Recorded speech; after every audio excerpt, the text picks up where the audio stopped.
Charlie and Mike. Charlie and Mike.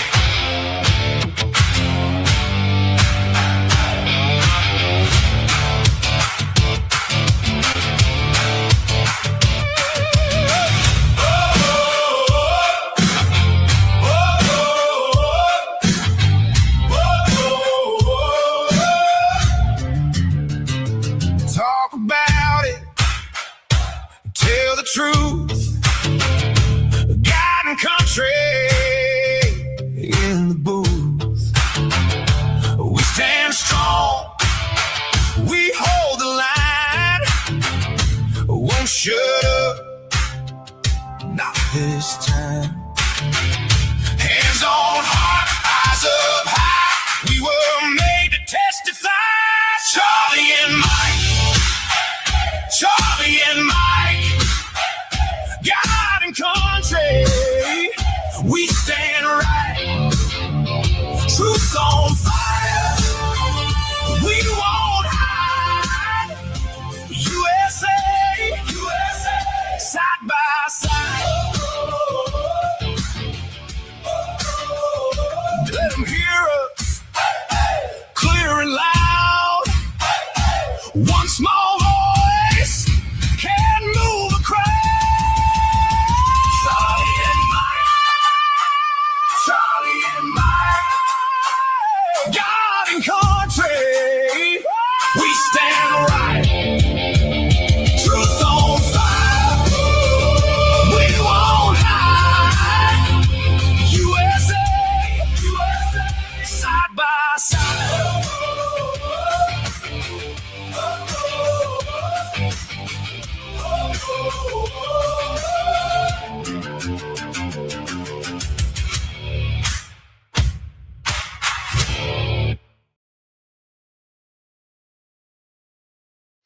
Well, howdy. This is Mike. Charlie's in the background. He'll be here in a second.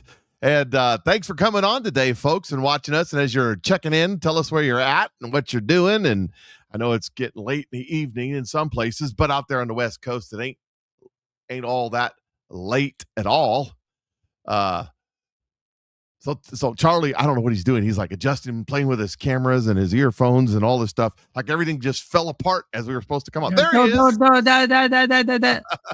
Don't tell people what I'm playing with. What the heck? Well, you know, it happens. We're That's used. secret. That's not for public information. We're used to technical difficulties around here. So I'm playing with my platform. Hello, everybody. Hello, y'all. Yes, I am Charlie Simons, and that's Mike Cook. And this is our show where we talk about it. And Mike just mentioned time zones and all that kind of stuff.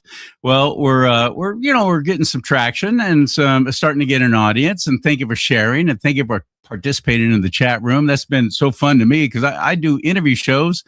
I'm not used to doing the whole live thing, and takes me back to all those years I did radio when, you could actually call the studio and I'd put people on the air and I get to talk to them directly. It's the closest we can get is the chat room thing, but it's been fun. But here's the deal. I noticed I do that with the robocalls and the spam callers. They call me during my show. I'll put them on the air. I love that. The Pitch It Mike show. Yeah. Hey, what are you selling me? That's how I answer. Hey, what are you selling me? Anyway, he mentioned times, and I'm out here on the West Coast. Sorry. Excuse me. Governor Hairdo suddenly popped up. Well, anyway, he's got to sell some used cars. So yeah. Anyway, that's our governor, Gavin Newsom. I call him Hairdo, Governor Hairdo. Anyway, I noticed towards the end of the show, a lot of people bailing out before we're done, and it's because it's late in the Central Time and East Coast. What would you think about us starting earlier? I have no problems. Actually, it'd be nice. I think to be able to start earlier. How about you, Mike? Can you and you in the chat room? Can you chime in? What time would be a good time for you? Well, some people are going to say 3 o'clock in the afternoon, but that won't work because there's other things going on. So you got family, you got to make dinner, all that kind of stuff. So I'm thinking if we went up an hour, maybe 45 minutes, something like that, but it'll all work out. Mike says yes, because he's out there on the East Coast, got to go to work in the morning. So what are you thinking?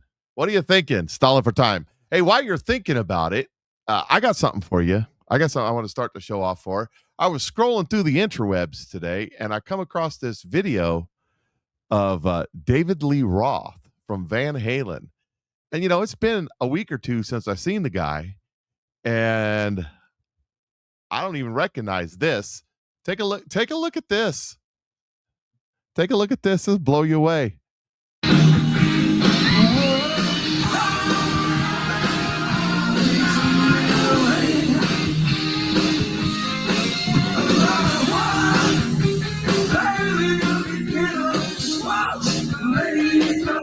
What's going on here?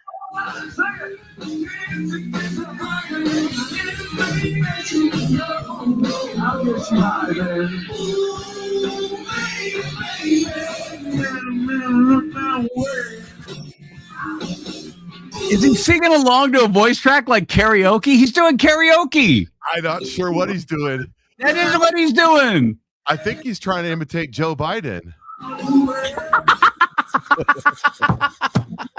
Biden does Halen. Okay, that's very funny. I looked at that. I said, I had it in the background, like I'm scrolling. I didn't have the sound up, and I go back. I said, "Who is that singing?" And then it said David Lee Roth. I was like, "What?" Listen. Yeah, I just saw a billboard for where I live in NorCal. One of the Native American casinos. Sorry, I almost said Indian. They're bringing whoa, not Scott. They're bringing my 7-Eleven. They're bringing David Lee Roth. He's going to be here in my area in August, mid-August. Are you going to get tickets and go? I don't have that kind of money. I don't go to concerts anymore. I don't go to ball games. I don't do anything. When I was in radio, I never paid for a ticket. Now I have to, and I just don't have the money. The tickets are insane. You're out of your mind. I can't. Like $80-$90 to go see David frickin' Lee Roth. That's David. This right here is David Lee Roth that you're paying that money for. Yeah. Think about it. How old is he now? He's got to be 70. He's got to be 70. He has to. Probably older. And yeah. He was rode hard and put away wet. He has had every single female on the planet throw themselves at him. Well, not every single one. Thank God there are still some. Well, now they're not throwing at him. They're wheeling up to him. He's probably, I mean, you can only be treated for so many STDs before it has some kind of adverse effect on your body and mind. You would think. And all those medications to get rid of that kind of stuff, it's got to jack with you a little bit in your nervous system, plus the cocaine. Well, yeah, there's always that. There's always remember it started really in the late 90s, early 2000s, when all these celebrities who were big in the 80s and early 90s started showing up with Parkinson's. Yep. Michael, Back to the Future. Why can't I think of his name right now? Because I did a lot of cocaine in the 80s, probably. Yeah. I did not. I did. Michael, what the heck? Why can't I think of his name? J. Fox. Michael J. Fox. Yes, I got it. He was kind of like one of the first ones to go public with it, and everybody was, oh, that's just terrible. Are you kidding? He was a coke whore. He was known in Hollywood as anywhere, anytime, snorting off of anything, and it jacks with your nervous system. It's a stimulant for your heart and your brain, and it jacks with your body. Crank is even worse. Meth. Look what it does to people. So all those years of cocaine, as much as you want, anytime you want, then add in the booze. I'm paying for it. And I didn't do as much as those guys. It was I was looking for this story and I'm not finding out. What the heck did I do with the story? I thought I shared it, but I guess I didn't. Oh well. So I don't know where I was going to go with that. Oh, I know. It was Whitney You can't Houston. relate. You're not a former druggie. Look at I you. know, right? You're fumbling, mumbling. You can't even get your thoughts straight. And I'm the guy who was the cocaine maniac. Yeah. So no, Whitney Houston. I can't even think of Michael J. Fox, and I'm making fun of you. She said that when being interviewed if she was on crack cocaine, she said, "No, I don't do no crack. Crack's for poor people. I do cocaine." I'd forgotten about that. Oh, that's funny. My brother, on a serious note, I lost my brother in 2017, booze and meth. And he started first with pot. So anybody who says pot and marijuana is not a gateway drug, you're an idiot. You're either an idiot or you're a liar, because it absolutely is. I've seen it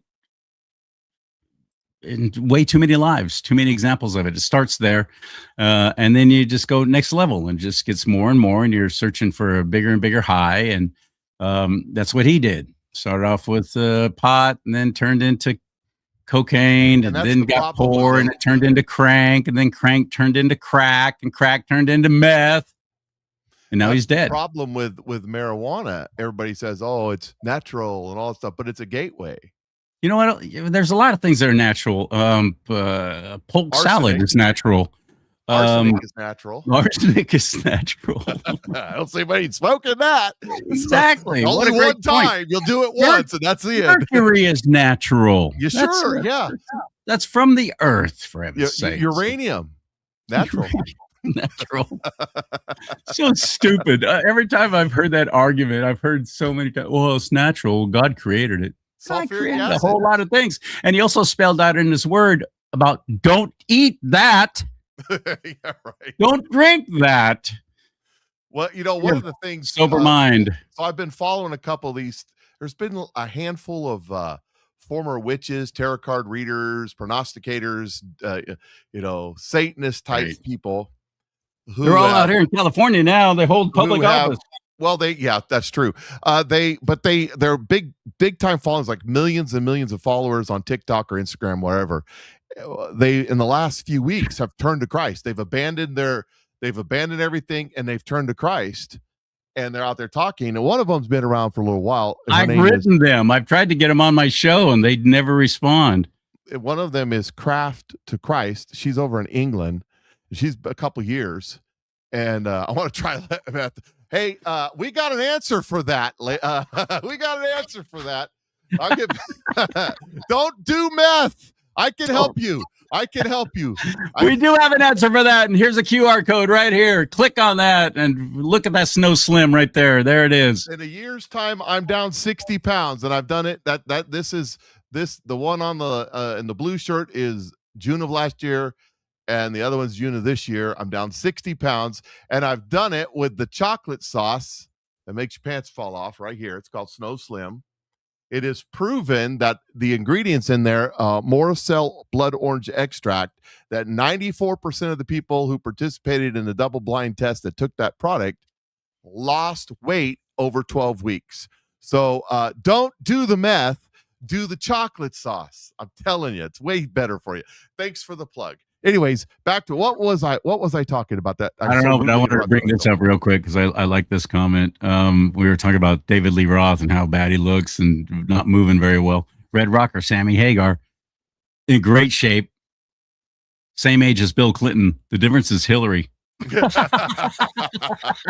Well, that would weigh on you. You imagine waking up to that, but he doesn't wake up to her because she lives like in Nantucket.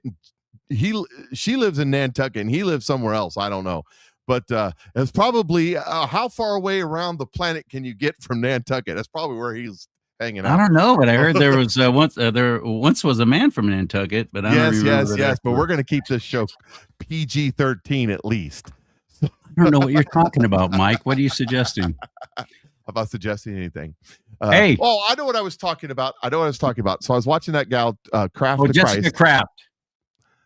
Is that her? Who? What? Just the witch, former witch.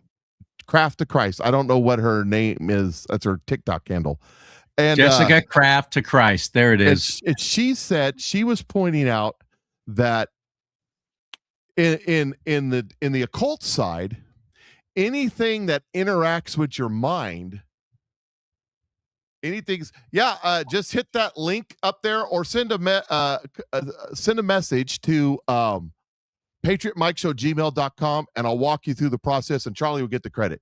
Okay, so it'll help you out. It's easy peasy. Win-win. Right. So since Mike and I have been involved with Nueva Life now for how long now? Half a year at least. Well, it's existed for a year.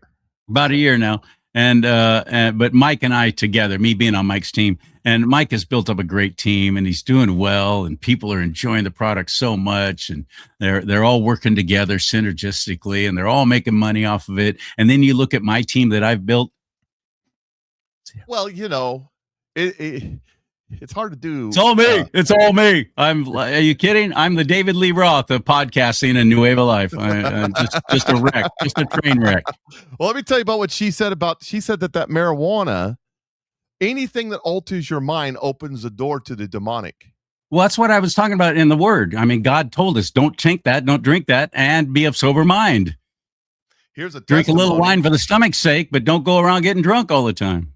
Jeff says he takes Alive. My wife takes it too. That's the greens that we have, and people are loving that product. So there's tons of products out there. So anyways, moving right along. What else we got to talk about? Hey, have you seen this story? I know Charlie's a little, he's not in his office, so he's a little bit, he doesn't have all of his material. I haven't even seen the news today. I don't know what's going on. I had Mike is the one to let me know that we're bombing Iran again. I didn't know that. I haven't got to that yet. This is out of New York City. Listen to this, and I've got more to go with other than this Fox News blurb. Welcome back. Tracking a developing situation out of New York City right now, specifically Midtown East Side, where a 38-story building under construction, according to the FBI, is apparently failing. Bricks have been seen falling off of it. What? Multiple columns have been seen buckling. They're reporting that. What are we in Mexico? Floors 21 and 26 of this building under construction.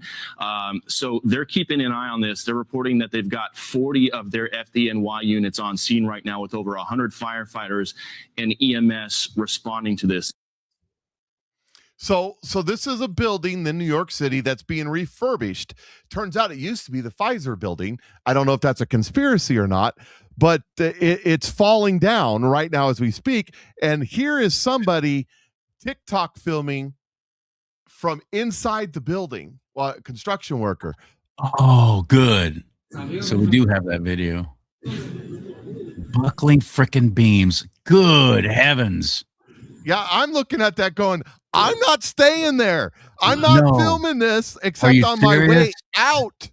Yes, get out. Yeah. And then there's somebody else in there too. Hey, look at this, everybody. And look, I can actually push this one over. Those are Democrats right there walking around filming that. Oh, gosh. I think I got a little loaded. Here's a little more. Thanks, Democrats, for the news footage. Yeah, we needed it, right? Building has continued to move since we got that support. We evacuated the building. Yikes! Started evacuations of surrounding buildings. We have a frozen zone and a collapse zone set up, and we are working with the buildings department and the building engineer to make sure that this is safe for our people and for all New Yorkers. If that's not one of the craziest things I've seen, Kim Clement predicted strange July. It's only the 7th. We'll see where this goes. Hey, Inspector Kate's up in Canada. That's how you build things, isn't it? Up there, isn't that how y'all build things? They do better than that. Canada. All the New Yorkers just lollygagging outside the building. Look at them. You of course heard the phrase, it's like watching grass grow. Well, here it's like watching a building collapse. Yeah, in real time. Exciting. It sounds like fun. Anyways, so there's that story. I don't know if you got one that's crazier than that, but that's a story. I do have one that's fairly crazy, and that is Governor Hairdo out here in California fought against the billionaire tax It started off as a millionaire tax, and then they were like, "Oh, all these millionaires were going to leave," and started. Actually, they're gone. Excuse me. And so then they go, "Well, we're gonna attack the billionaires because they got all the money and they need to give it to us." And of course, all the socialists, they just squealed with delight, like their little tingly parts downstairs have been touched accidentally. And they were all giddy about getting to tax the wages, take money away from the billionaires. That's Until right. the billionaires started leaving, and then Governor Hairdo decided that he's going to run for president. I don't know if that's going to happen now, though. According to my friend Mike Cook, it's not in 2028. No, he's gonna. I mean, let's see his secretary, was it secretary? I don't remember. His second in command, chief of staff. That's what I'm looking for. But it was Alex. Pled guilty. Just pled guilty. Yes, and that's because one of her staff members was for the last 2 years been wearing a wire for the FBI, and on that wire they incidentally caught Alexis Podesta, no relation to John, wearing a wire, and this house of cards is about to completely be swept out into the Pacific Ocean in California. Yeah, he's going to go the way of Eric Swallowell and resign and go away. My name. Swallowwell. Not steal it. Ask my fans that are in the. I've been saying it for a couple of years now. So yeah, you stole it from me. Don't be lying. Fang's boyfriend. Swallowwell. Anyway, Governor Hairdo suddenly turned against the whole billionaire tax, and he started campaigning against it. Go, no, this is a bad idea. No, I'm not going to support this. No, I'm going to. Well, now he's all lame ducky. Who cares what he's going to do? And he sees all these socialist pieces of crap getting elected all across the country, and he's emboldened. Yeah, he's going to turn the whole Democrat Party is going to turn socialist. They're going to be communists. If this turns into a violent conflict and some kind of a civil war, it's not going to be against us Republicans and we MAGA types. It's going to be against Democrats, socialists against Democrats. I really believe that. Anyway, Governor Hairdo is now proposing this. The Newsom is saying it's time for a national billionaires tax and a new social contract. Yep. The billionaires and the trillionaires. 10% of people in this country own 2/3 of the wealth. How dare they? Wages have stood still, and the costs across the spectrum, cost of living, have skyrocketed. The system is fundamentally broken. The White House wasted no time responding to Governor Newsom. So there you go. So he doesn't want it done in California because the Californians are leaving. So he's now taking he's definitely an animal of convenience, and whatever is easy picking right there on that fruit tree, he's going to grab for it. And now he sees all these socialists getting elected all across the country, and he is now suddenly saying, well, it's not going to happen in my tax, in my state, if I can help it, but everywhere else. Yep. He's proposing. Did you know that they chased Elon Musk out of California a few years ago? He's gone. And with his initial public offering, it was $208 billion in taxes that California didn't get because they chased him out of there. Right. Wasn't it nice? And he was talking about, I said that Gavin Newsom wouldn't run for president. I said December 31st, 2025. This is what I said that felt like the Lord was telling me. Ilhan Omar will go to jail for a long time. Tim Walz, and you see the investigations that are going into her right now. Tim Walz will step down as governor. Tucker Carlson converts to Islam. I got screamed at over that, but have you seen him lately? Dude, you were right. It's happening. I know. He was explaining about how awesome Sharia law is. I've watched it. He was doing it on one of his shows. Yes. Many people in government will self-deport, and the rest of that sentence is either the nation to a non-extraditable country or the planet. Or the planet. Comes first. Gavin Newsom does not run for president. Now, I've been saying that means he doesn't go to the first. We will not. He may announce his candidacy, but he won't make it to the first primary in Iowa. And AOC does run for president, And I'll go further to say this: AOC will win the most primaries, but I'm not sure she'll get the nominee with the super delegates because the Democrat Party's rigged. Just like You old think Bernie Sanders. are they going to try and pull a Bernie Sanders on her? Well, the people who the people who control the party apparatus are still the old dog, the Nancy Pelosi's, the Chucky Schumers, the Clintons, the Obamas, et cetera, et cetera. But there's this wave of not even Liz Cheney, not Liz Cheney. Same thing. She's a Democrat. She just doesn't say so. Elizabeth Warren and Bernie Sanders, AOC, Rashid Tlaib, Ilhan Omar wing of communist Democrats. But now we have the Zoltron. That's my affectionate name for the governor. The mayor of New York. Wing. Tommy Mandami. Of a radical Islamist fascist, commo-fascist. That's who we got, this wave of these communists coming in. And then the DSA, the Democratic Socialists of America, which are... I'm not going to call them that. I'm never going to call them that. I don't care what they call themselves. The left does not dictate the English language for me. You're either a socialist or you don't. You're a totalitarian or you're not. Socialists are not socialists. They're commies. They're Marxists and Maoists. Okay, I'll go that far. Yeah, let's call them that then. Absolutely. But I'm not going to call them the DSA like all the other Republicans have been falling in line calling them that. Well, stop letting them dictate the language. Good news is that the gays for Palestine are still out there holding up their banners. So it's all good. We're fine. Can we put together some kind of fund to get them one-way airfare to Palestine? First of all, find Palestine on the map. You know what their theme song is? Such a place. What's their theme song? The gate. I believe I can fly. You homosexual. Yeah. Come here. I want to show you our prayer tower. The view is wonderful. Yeah, prayer tower. Yeah, that's it. You'll enjoy it for 5 seconds. All the way down. It's not the fall. It's that sudden stop Just at the end. And if you're still living, we'll stone you. It's great. No problem. Exactly right. It's not the marijuana. After we do horrible things, after we mutilate your body and stick things in places and so on and remove stuff. That's what they do. That's what they do. If this sounds like, oh, this is gross. I can't believe that. This is what they do. This is who they are. This is their people. This is their religion. It is a religion of peace, according to George W. And Obama. There's nothing peaceful about it. It's a lie. It's a scam.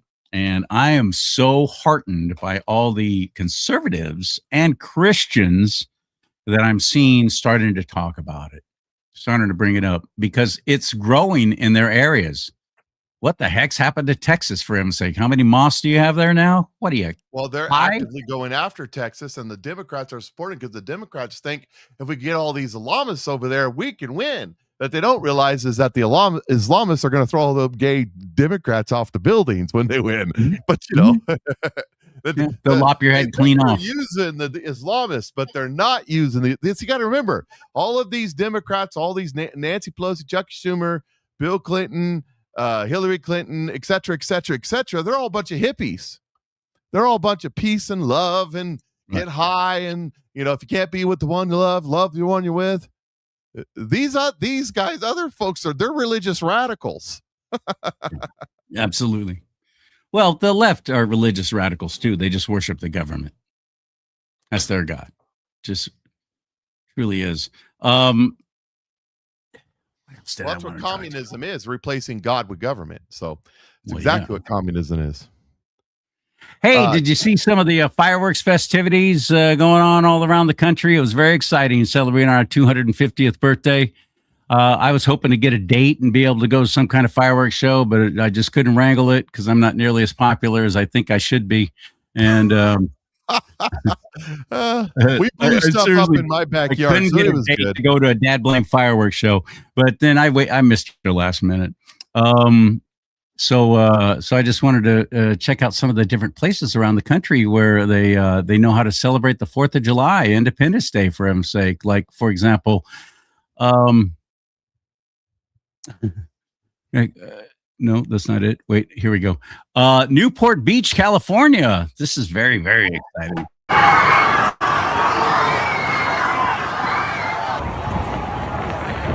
Well, you know, California knows Thank you, how to California do it. Post. Thank you, California Post, for posting this video.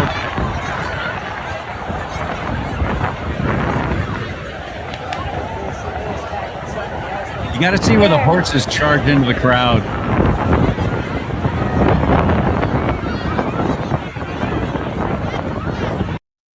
They're shooting off illegal fireworks. That's the biggest problem. That's the biggest. Those are let's check illegal? this.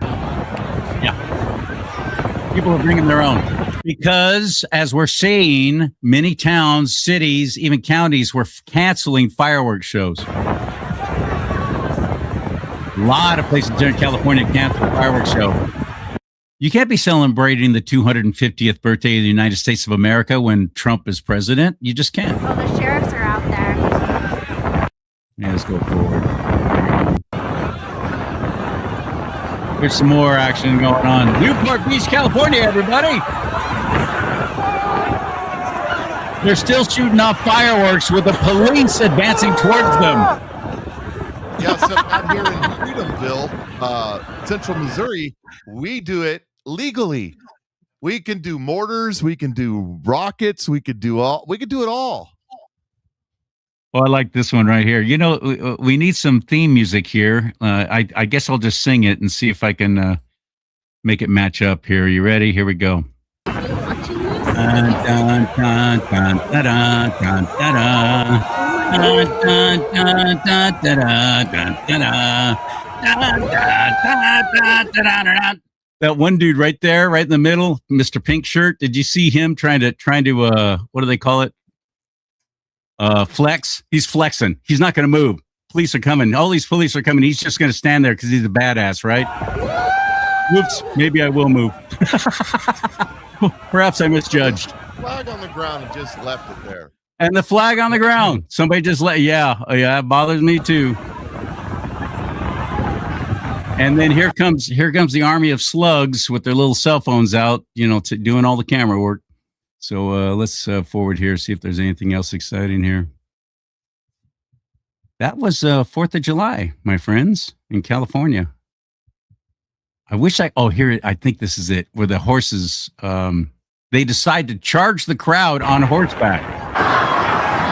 Oh, here it is.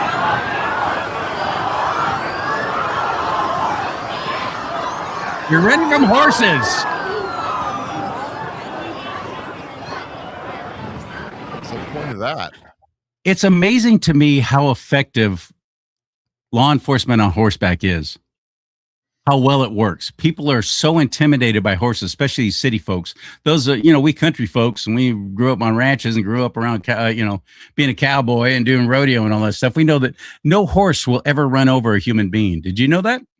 Really? They will do everything they can to avoid stepping on or running over a human being. But those watching all these people freak out when the horses start advancing towards them, I thought was kind of funny. So there you go. Isn't that exciting? Oh, it's wonderful. Yeah. I mean, it reminds me of why I don't. There we go. There we go. There we go. No, run away! Run away! Ben David Spade with a mullet. Run away! California is so lame. Here. Now, We truly meanwhile, suck. in Washington, D.C., it looked a little something like this. Yeah, that's exciting, man. Isn't this amazing? Oh, I love it so much. I wish I could have been there. If I had the money, I would have fully been there.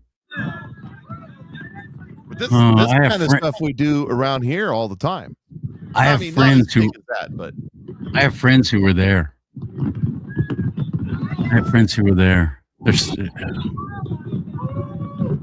They sent me some photos and some video. I'm like, you suck. Stop sending this to me. I can't stand you. You're not my friend anymore. No, I'm very happy for I them. didn't want to deal with the people. Oh, I would. I just For blew something like stuff up that. Are on you my- kidding? me And and that's my- just getting started. That's not the best example of all the fireworks that were happening there. me and my father-in-law, we blew up a bunch of stuff, so it was fun. That's good. Did you see who else showed up at that 4th of July, Independence Day, 250th birthday of the United States of America celebration? You see who else showed up? No, who showed up? New York Times, David French, creator of Blow the Stack on Substack, Charles Blow, and co-host of The Weekend, Eugene Daniels. They look friendly, don't they? Charles, welcome to the show. It's nice to have you. They look so friendly. It is hard to imagine that Donald Trump doesn't know about Patriot Front or what they did on July 4th. Why doesn't he just say, you're not welcome here? It's consistent with what he has done before. He has refused to condemn the people who marched in Charlottesville. He has refused to condemn the Proud. Okay, shut up. I don't care what you have to say. I just don't. But here's who they're talking about. That I think that what we are seeing here is that silence is not neutral. Silence is not benign. In a war against evil, you have the Paid choice for by your tax dollars. Condemn it or Brought to you. And those are by your the only two options. And when Southern you Not this group. then you are No, acquiescing to not it. this group. You are allowing this group. and you are granting permission. You betcha. What does this White House, David, think they're getting out of this? You know, that Shut up. Again, shut up. I don't just want to a hear you. mountain of racist statements, hateful statements throughout the course of his presidency. I mean, we just had a Supreme Court. Trump has made hateful, racist statements throughout his presidency. Here's another question for you, moderator. Really? Can you quote one? Case where I believe it's Justice Kagan wrote out so that we could not turn away a lot of the racist things that came from Trump in his administration about Haitian immigrants, for example, in Springfield, Ohio, I bet he including sits with things his like legs crossed. poison the blood of our country. I'm just thinking this guy must have lost everything downstairs in a tragic bicycling accident. Well, his husband has his gonads in his purse. Correct. That's been established Just since saying. the Supreme Court said that Nazis had the right to march through Skokie, Illinois. You They cannot do. stop them from marching because you don't like their point of view. That's basic Constitution 101. Especially But when the they're all deeper paid and for by bigger the issue government. is why That's the leader right are there, we that seeing dude such a with the sunglasses. resurgence of blatant and overt racism from the highest part of the country all the way to sort of the lowest level posters on Twitter. You know, Now here's the latest. We'll get to the other really super friendly looking guy on the. Here we go, because you got to see this is their Rosa Parks moment here. Their Rosa Parks moment. There it is. That's the photo that's on all the media now. This one black woman on this train when this group called they have it up there, white nationalists. No, they call themselves Patriot Front. They wear masks for a reason. Same reason ICE wears masks, because there's always all these pigs out there trying to dox them and shower hate on them. They're not a white supremacist group. I went to their website. I'll bring it up in a second. But they are saying, you know what? You be proud of your race all you want, but don't be jacking on us because we say, wait a minute, we're proud to be white. We're proud to be of European ancestry. Stop running us down and saying that we don't belong here and so on and so forth. But they love this photo right here. This is getting all kinds of press. This is their Rosa Parks moment right here, even though none of these Patriot Front people did a thing to her. They didn't intimidate her. They didn't tell her to leave. You got to be sitting in the back of the bus. They didn't do anything like that. As a culture for the last decade at least, is that I go back to when I was in college and I was talking to a friend of mine who was an immigrant, family of immigrants. And she said, you know, you guys are going to have big issues when it becomes a majority minority country. And I was, 20 and idealistic. And I said, what do you mean? Oh, my God, that's not going to why would white people be so upset about that? And she said, because it is something different to realize that you no longer have the power. And numbers for a lot of people equal power. And I think that is what we're seeing. You're seeing this backlash that Charles was talking about because the folks with power. Okay, forward, not interested. Dude with no genitals. But there's another photo that's like that.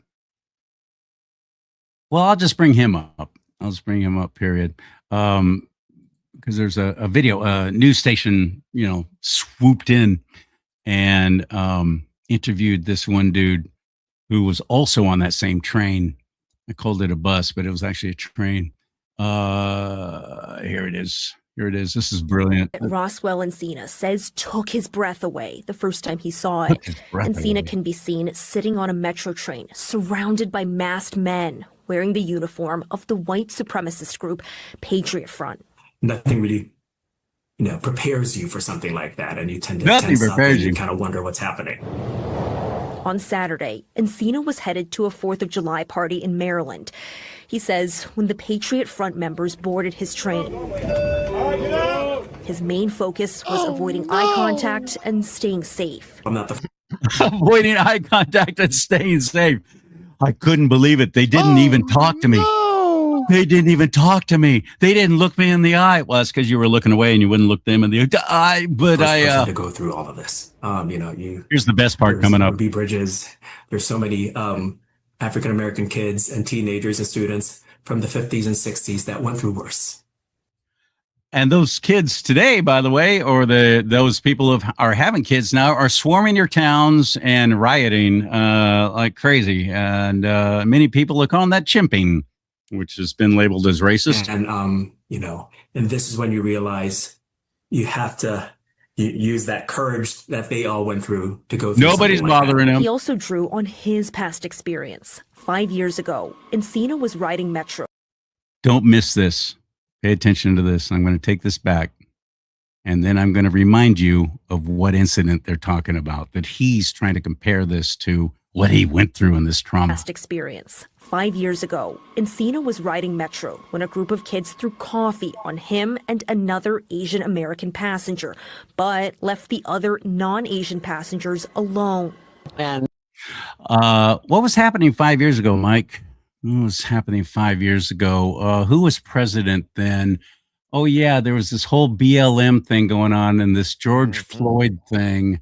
Yep. Yeah, there was a lot of abuse as suddenly the Black community started attacking Asians, especially elderly Asians, and hitting them from behind. Big, stupid dudes. Yes, that's what was happening. Nowhere in this story do they say, oh, by the way, what was the color of those dudes on that train when they threw the orange juice on you or whatever it was? The milkshake. Oh, no. We doubt. I can't believe this is happening. It's kind of hard to believe that was almost 5 years ago, Amy, that when we first chatted about all this. Again, it's just a reminder of the divisions in this country that you people have created. Well, and the other thing about that, at that time, the crime in DC was crazy. Oh yeah, and they were fomenting all of this stuff. Let me show you something else. The woman on the train. We saw the picture. Irina. Who took the picture and posted it? One of the people on the train. Or no, it was actually the police department did. They released the footage. There was surveillance footage on the train. So it was surveillance footage. Okay, so it was surveillance footage. You're talking about Irina. I'm talking about the guy, the Patriot Front carpetbaggers, FBI agents that were out there dressed up like that on the train with the little black gal. And my apologies. I thought you were referencing back when Irina got stabbed. Who took that picture? Who took that photo? Yeah, good question. Was it one of the Patriot guy? Was it one of the government paid for Patriot guys getting the good shot so that they'll have a narrative? You think they are? Absolutely, 100%. No, let me tell you something. I'm involved with a group of like-minded individuals that like to go out in the woods and play G.I. Joe from time to time. Let me tell you something about organizing. That.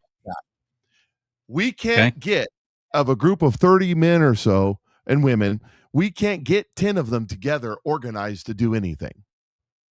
Have you ever tried to organize and do something with your family? Oh, yeah. What do you got, 400 of these people?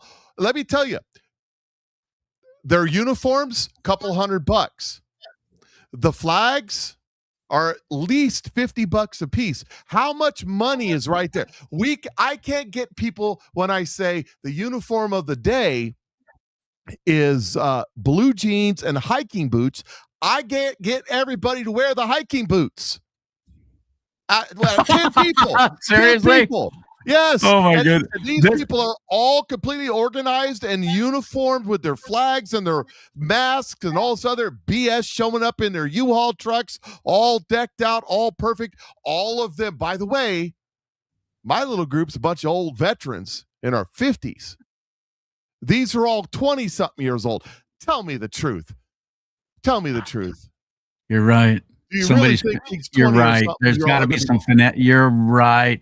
So this is their website. I decided to look it up, not because the media told me where to find them, but because one of the shots in DC showed their banner and it had their website on there, patriotfront.us. So I started looking around at this last night when I decided I wanted to talk about it.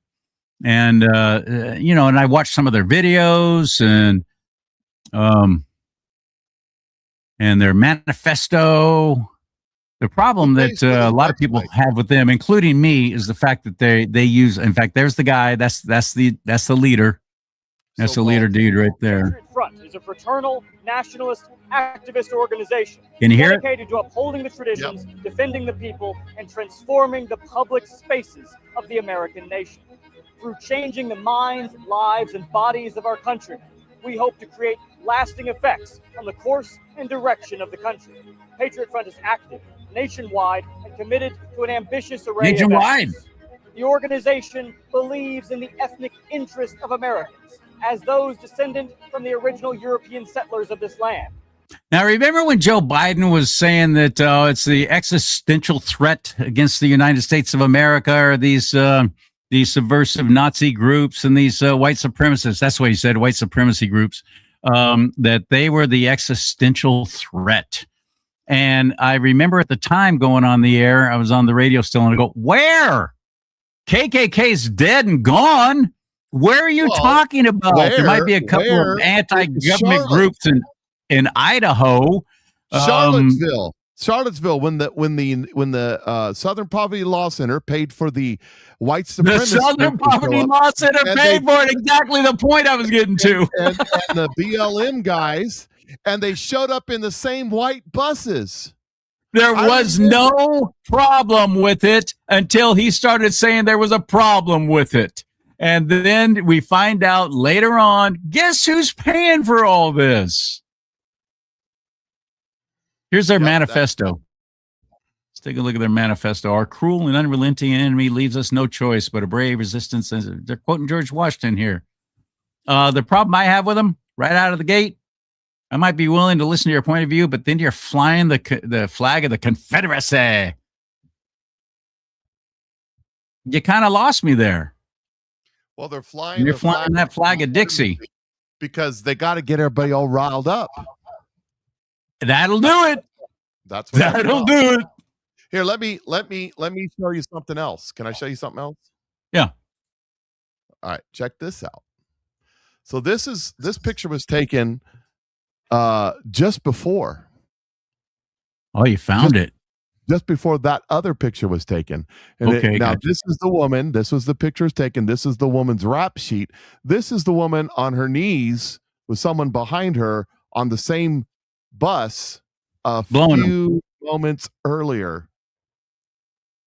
It says it's been revealed that the black women Democrats put as the pedestal for bravery riding on a train with Patriot Front members was engaging in indecent exposure on the train moments before the photo was taken, and has a lengthy arrest record.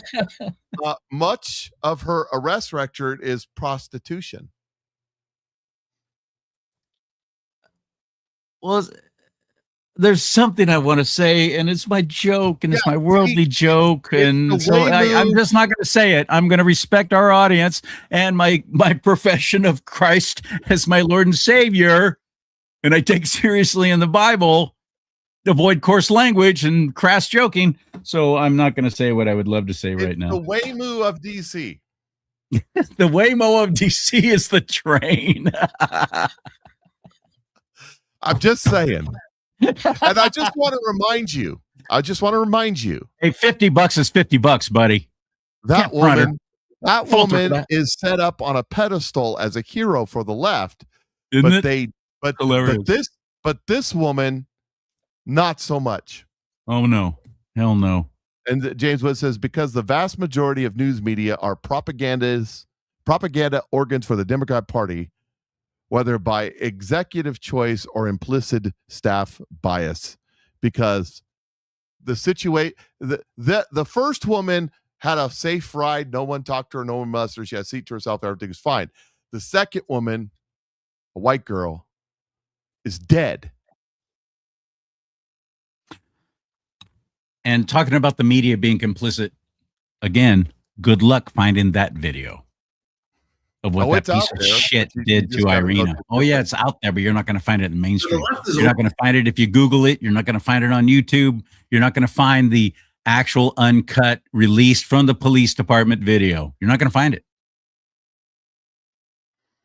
Oh, I believe that. Yeah, you're not going to find it. That irritates the crap out of me. That makes me so mad. How dare they? They're hiding. They're talk about complicit.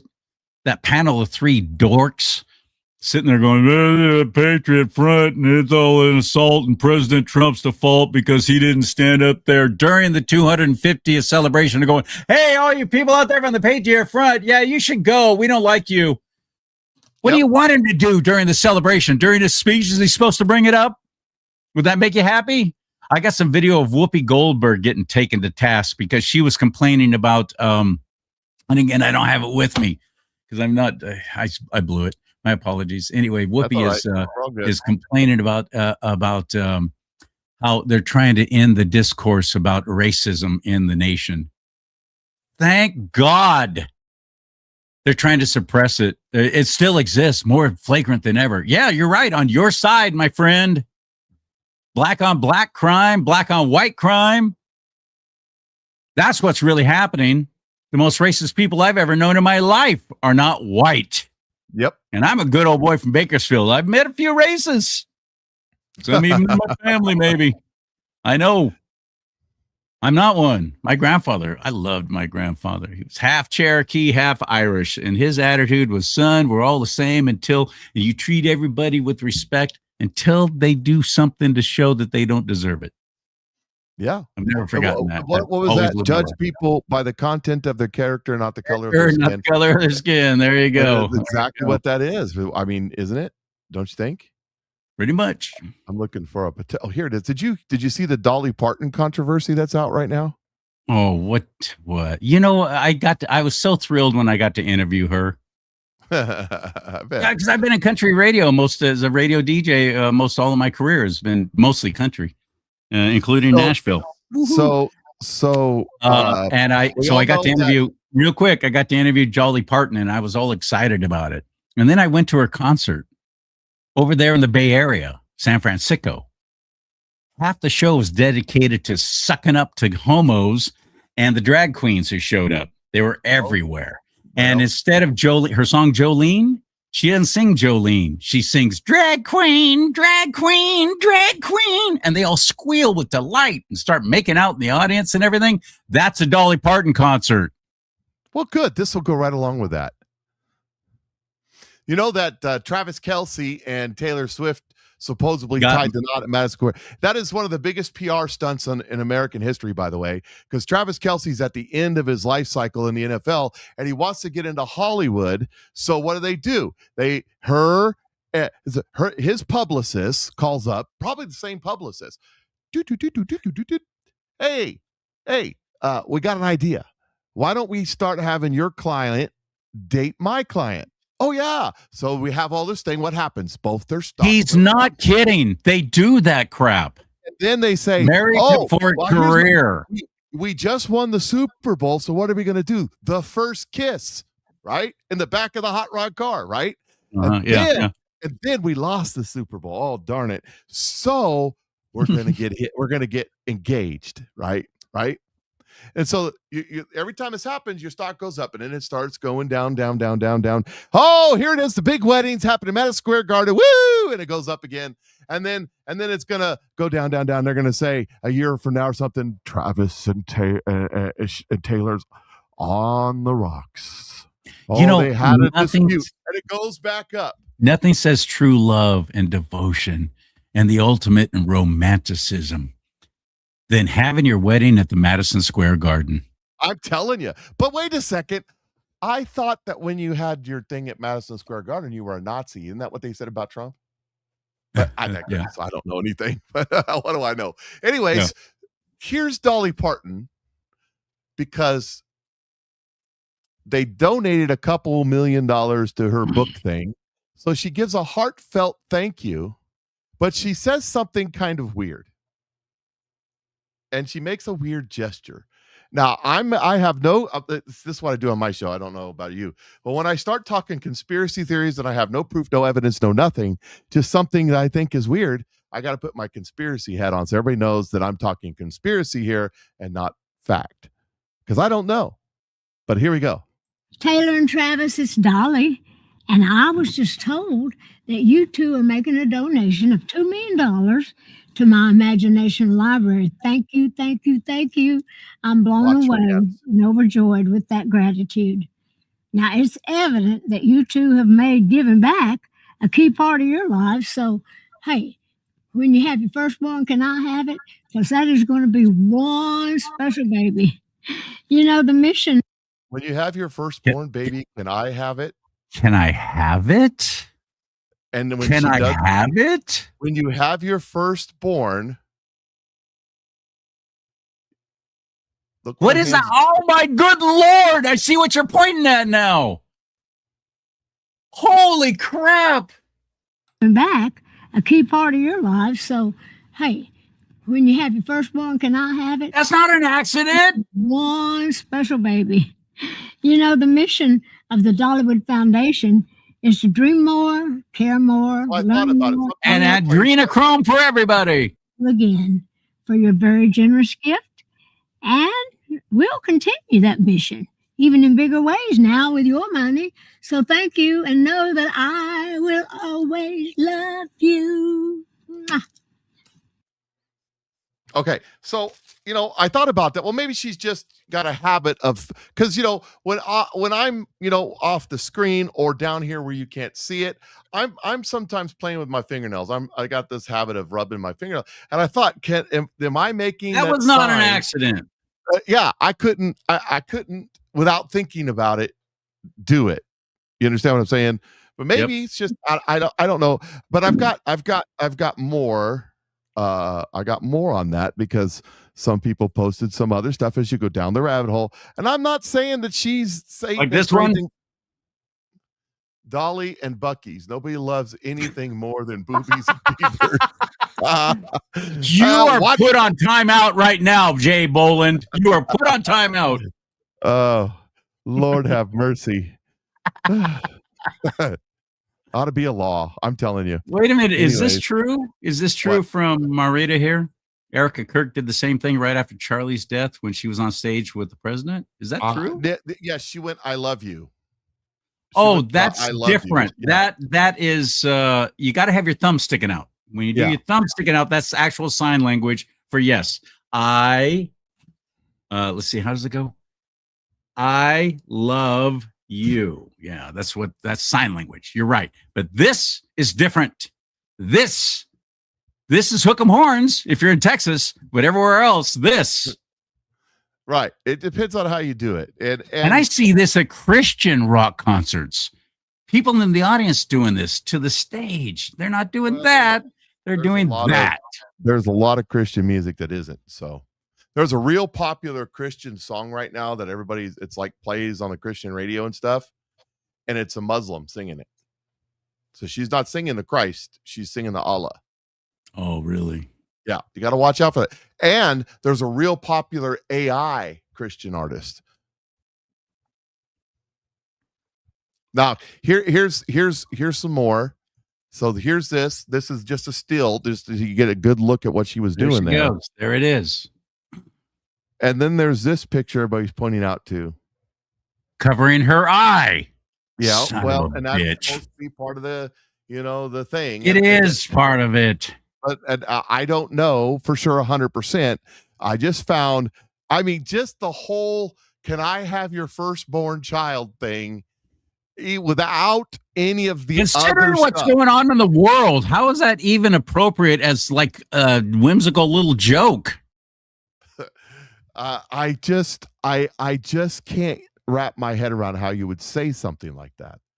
I mean, how you would think about saying something like that. I mean, I just don't understand. In my opinion, it's just weird. It's just plain, just and I do believe that many people in Hollywood and in the industry, music industry, are compromised, sell their souls to get their fame. And so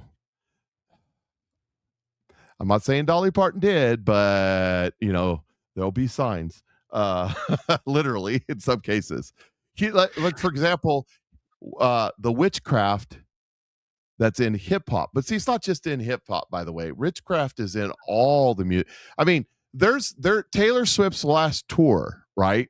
There's a moment in the tour where they like dressed in like red robes and they danced around in a circle and they had this bubbling pot of something steaming. Oh, it was wicked. Oh yeah, I saw right. that.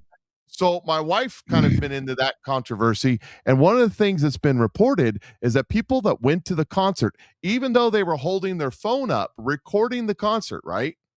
It didn't happen. You say it didn't, they don't remember it happening. Then they'll go watch it on the phone. They're like, I don't remember that happening.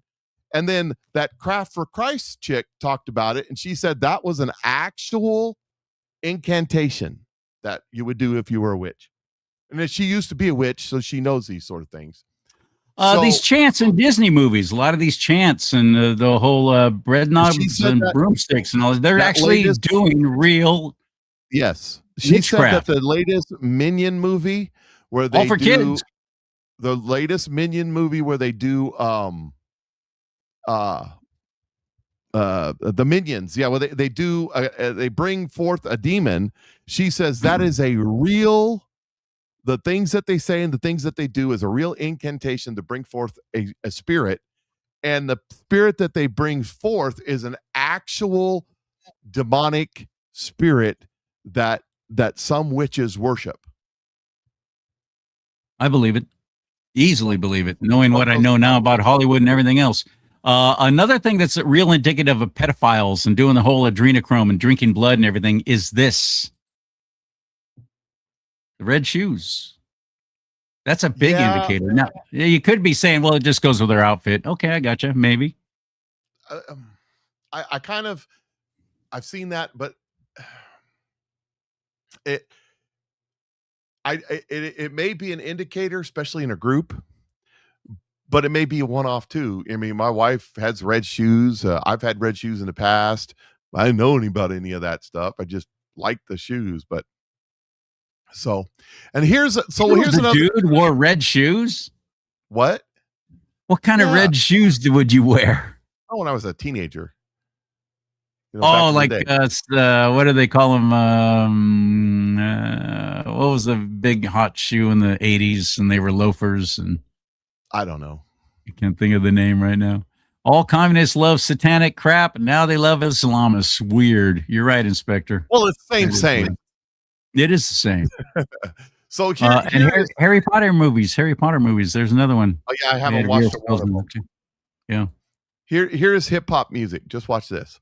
Africa Bambaataa created hip hop. He was dressed like Pharaoh, bringing the curse of Egypt to America. Through this hip hop culture, that curse is what we are seeing. Jay-Z, when I see these things popping out of his head, he looks crazy. This hip hop culture that we keep it's taking us straight to hell. I'm like, Switch Doctor, Shaman. It is. It's the hair of a shaman. He's basically a male witch. Jay-Z is tied into Maria Abramovich, so she's queen witch of the celebrities. He just did a whole video with her casting a spell over him, even in the video. Oshun, who Beyonce decorates herself as when she was pregnant, that's the goddess she basically went to get fertility, because Oshun is the goddess of fertility. Witchcraft in this stuff is so prevalent.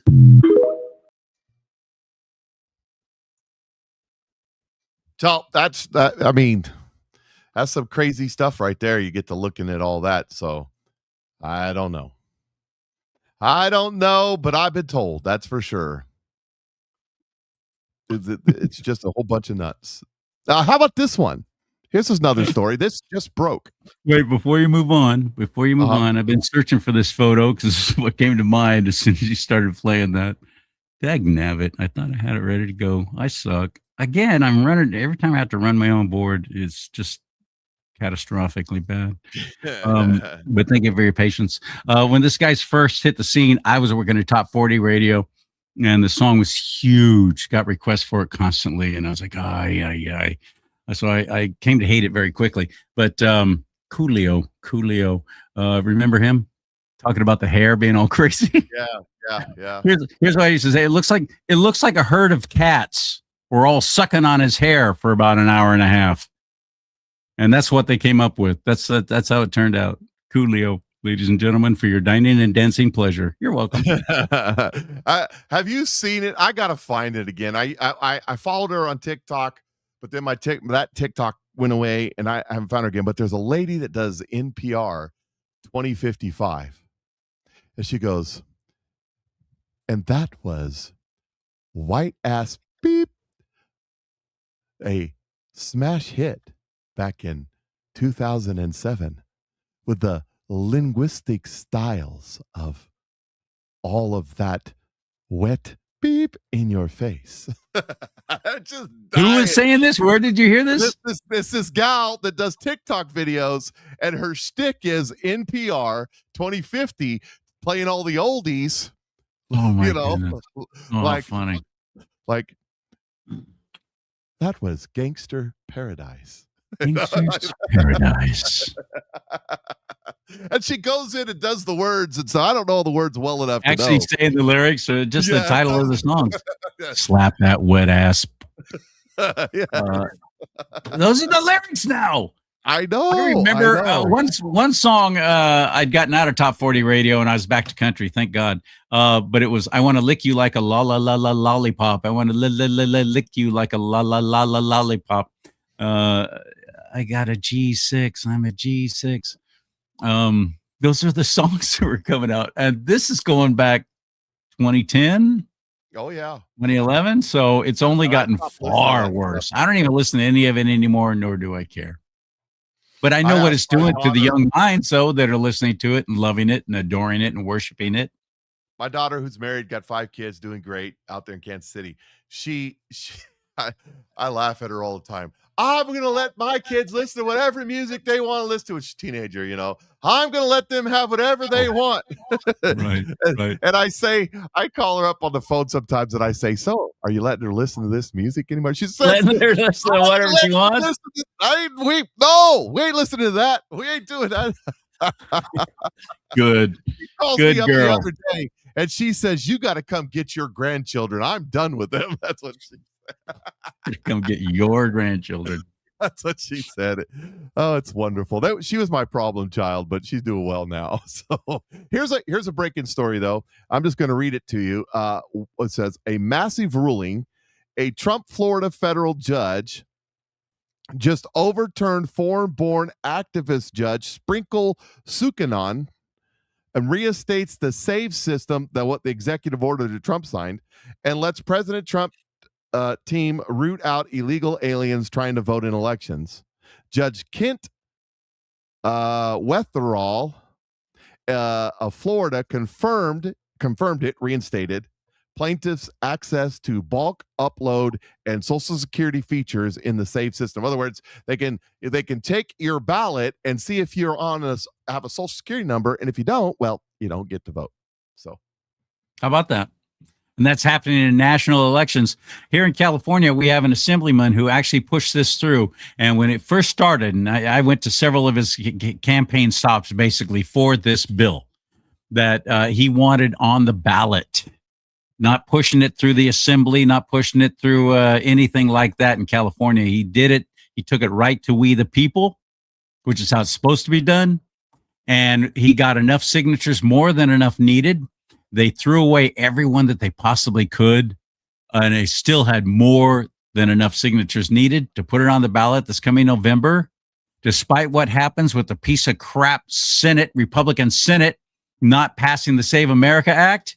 In California, it's going to be on the ballot that you have to show ID to vote. I mean, and it's got 70+% approval, Mike. There aren't 70% of Californians that are Republican. We're in the dismal little minority. 70% approval from many different polls, plus more than 70% approval of people saying, yeah, we want this, and they're going to vote for it. And that's coming up in November. And I think it's going to pass. Will they implement it? Will they ever? What? 75% CNN poll of black people want voter ID. 80% of Hispanic. 85% of white. That's nationally. I'm talking California. California is a different animal. Not really. They're same people. Everybody. You know what? It's amazing to me that politicians across the spectrum, Senator Thune, across the spectrum are against this. You know what that tells me? They cheat too. Yep. Every single politician that's against common sense ID in voting are cheaters. Every one of them. I see no other reason why they would not be all running to support this. I see no other reason. Why are they fighting against this when the whole nation, overwhelming majority of us, want it? Yep. Why would they be standing in the way of it passing? Because they don't want the American people to see what an honest election will look like. That's why. Same reason. Then they're not real Republicans. They're definitely not real conservatives. Because if they were, they would desire that. They would want us to have that, but they don't. It's the same reason why Mitch McConnell, who's been in the hospital for 2 weeks, and his wife Elaine Chao, who's the daughter of a major shipping exporter in China. By the way, you can't own a business in China unless you're a member of the Communist Party. Communist Party, right? And she ran home back to China 2 days after he fell faint and unconscious, and has not been conscious since. Although now there's a bunch of Republicans saying, "Oh, we talk to him every day. He's doing fine. He's recovering." But he's been there for 2 weeks now. Laura Loomer has come out and said that he's brain dead. So who do you believe? But anyways, they're going to keep him around. They're going to keep him alive. I'll believe Laura Loomer over every single politician. They're going to keep him alive, in my opinion, till August 3rd. Because in Kentucky, after August 3rd, they'll just go to the general election. They won't worry about a special election where someone else could take that seat. They can keep control of the power, which is what it's about. Forgive me for my ignorance on Kentucky politics, but is there a Republican or a Democrat governor there? It's a Republican, I believe. Okay. Not 100%. So he could appoint somebody, at least to carry out the rest of the term. It depends on the state. I think it has to be a special election. Does it? Yes. And by August 3rd, the rules are by this many days before the election, if something was to happen, then you just go into the next election, you leave it vacant. I think that's what they're doing. Are there any good, solid, real conservatives? Well, see, he's not running. He's not running for re-election, and the Trump-endorsed candidate won the primary. I would hope he's not running for re-election. Kentucky has a Democrat governor. Oh, they have a Democrat governor. Interesting. Yeah. Okay.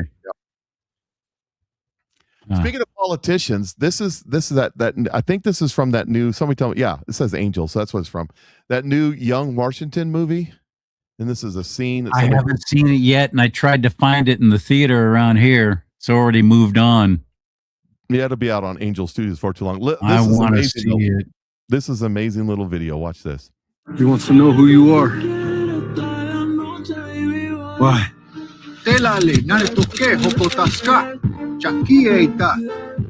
ordered my warriors to shoot you. All of them. And then never miss. They're talking to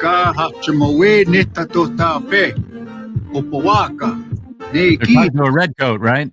Our people. No, that's Washington. Legend. Oh, that's him. The spirit of protection that shields those chosen, those who walk in destiny. Creator chose you. Tequila. You've been shielded. So ask again. What are you called? My name is George Washington.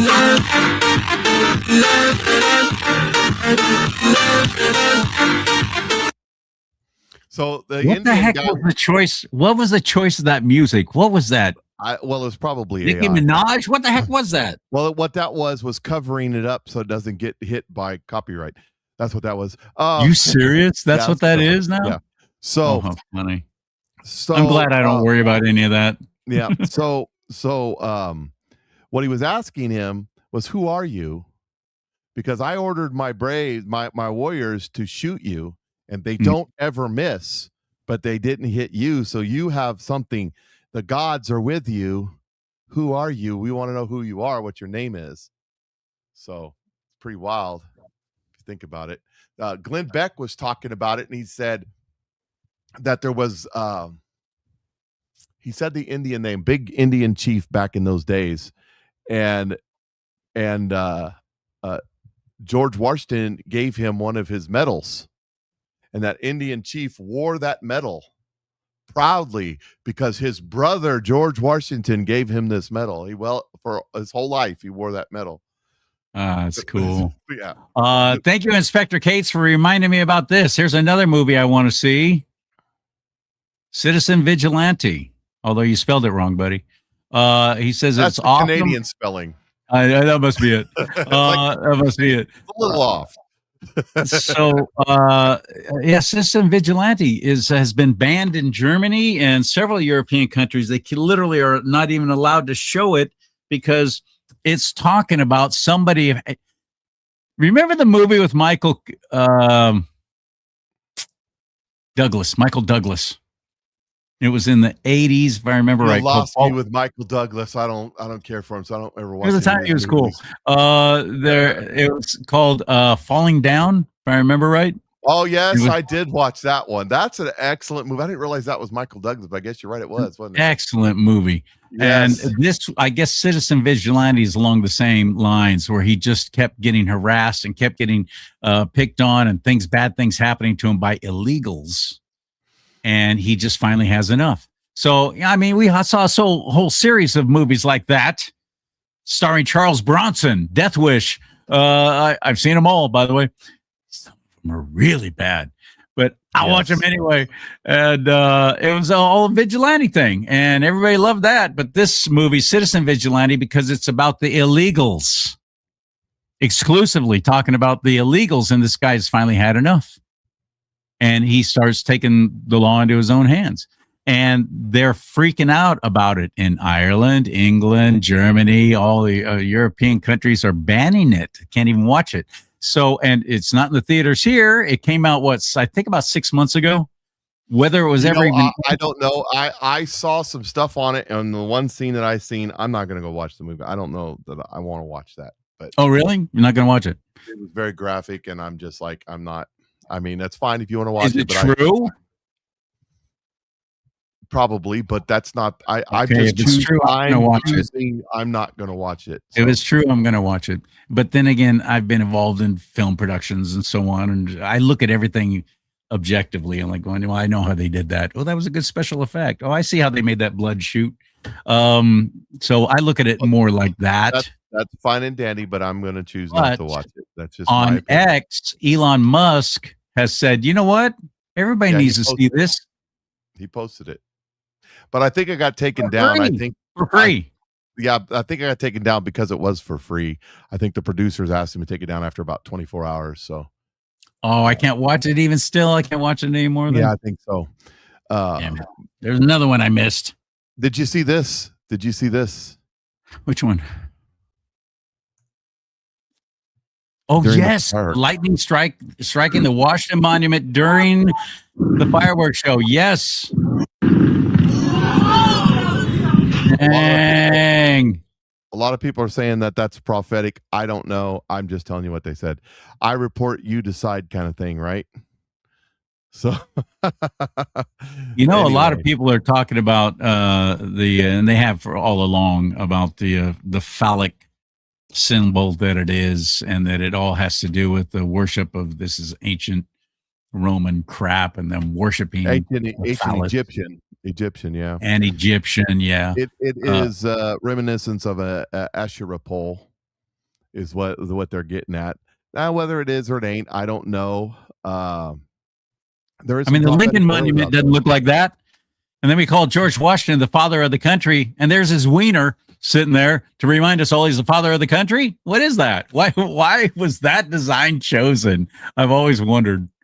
Well, and I agree with you. I don't know but there's some prophetic word about that too. We'll see what happens. Look for 2 storms to combine and hit DC. And I don't know what that means, but look for that.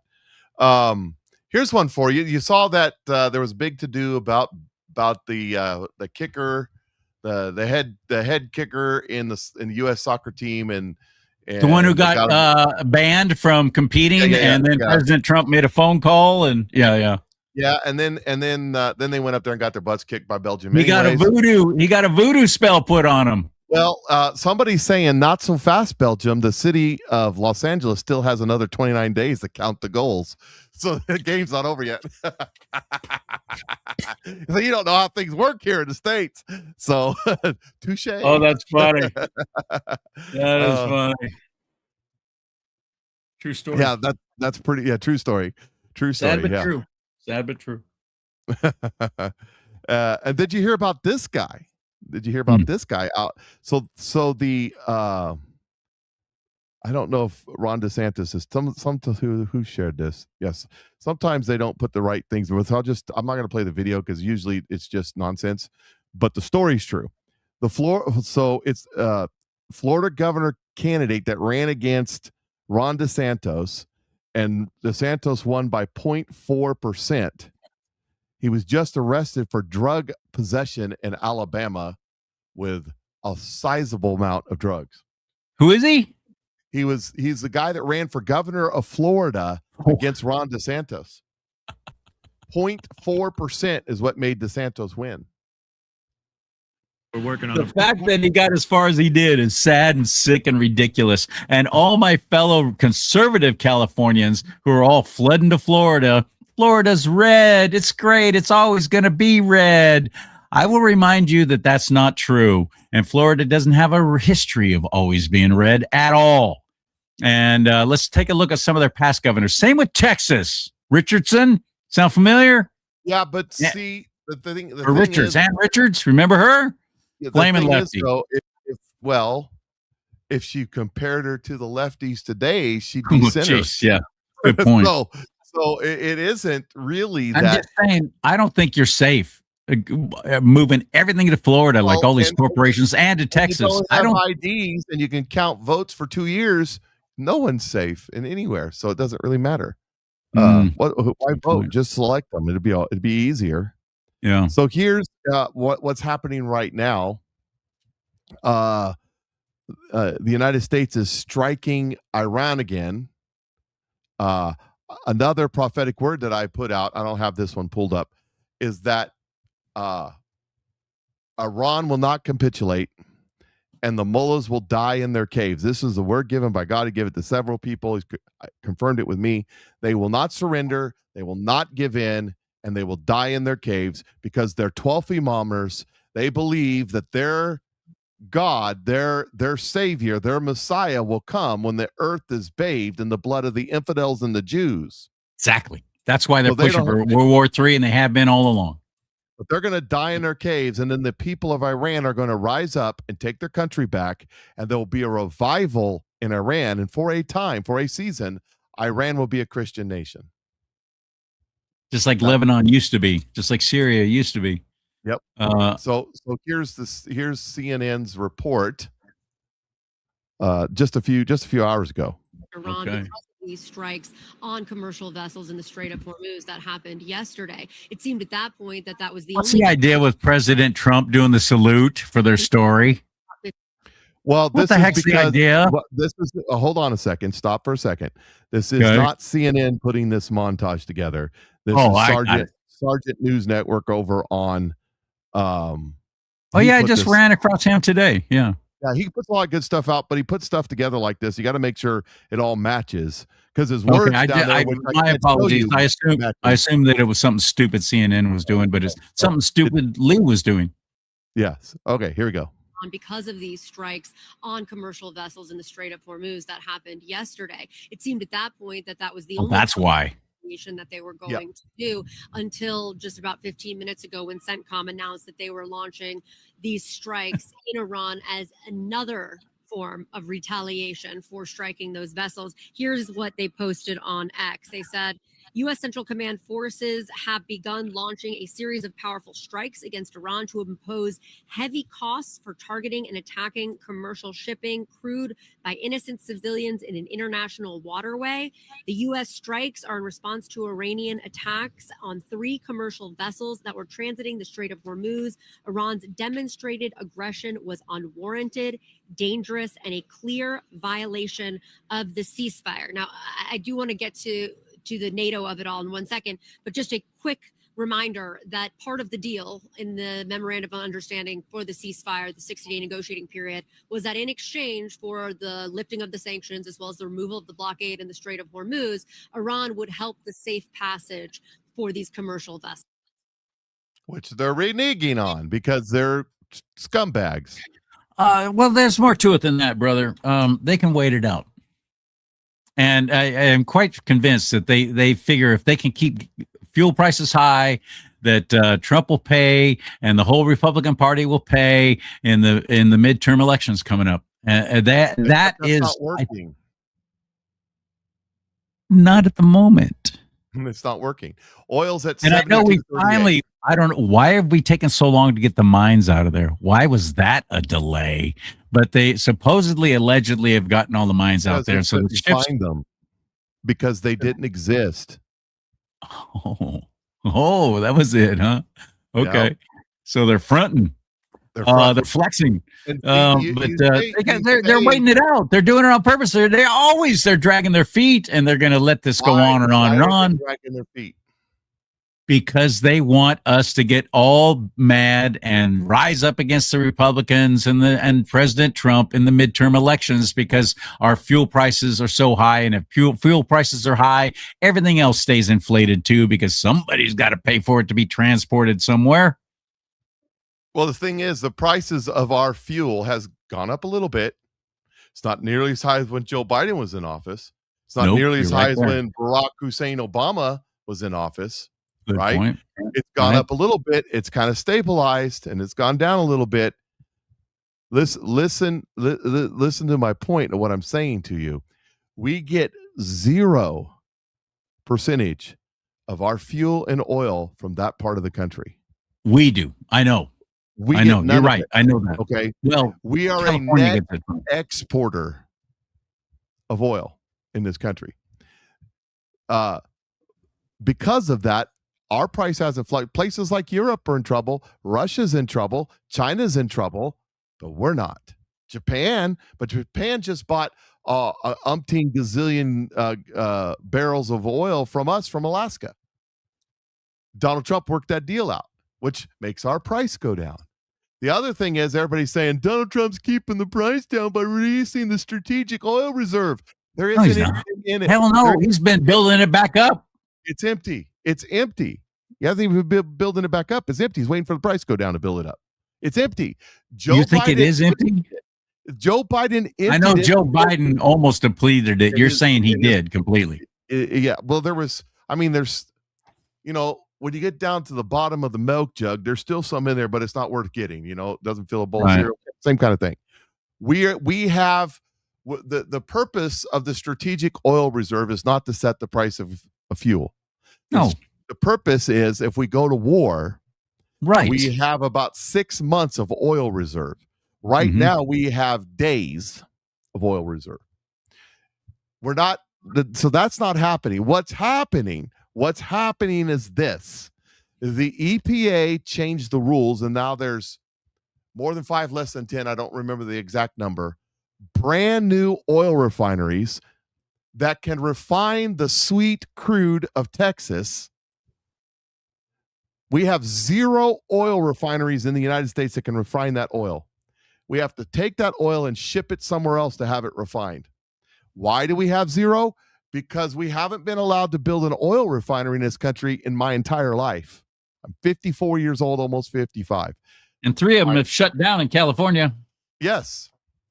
So everybody knows that they don't want to buy. The oil price is not, when you're paying $3 or you're paying $72 and whatever cents for oil today, you're not buying oil today. You're buying oil in August, September, October, November. So these people are pricing oil going, I don't think that this is going to last.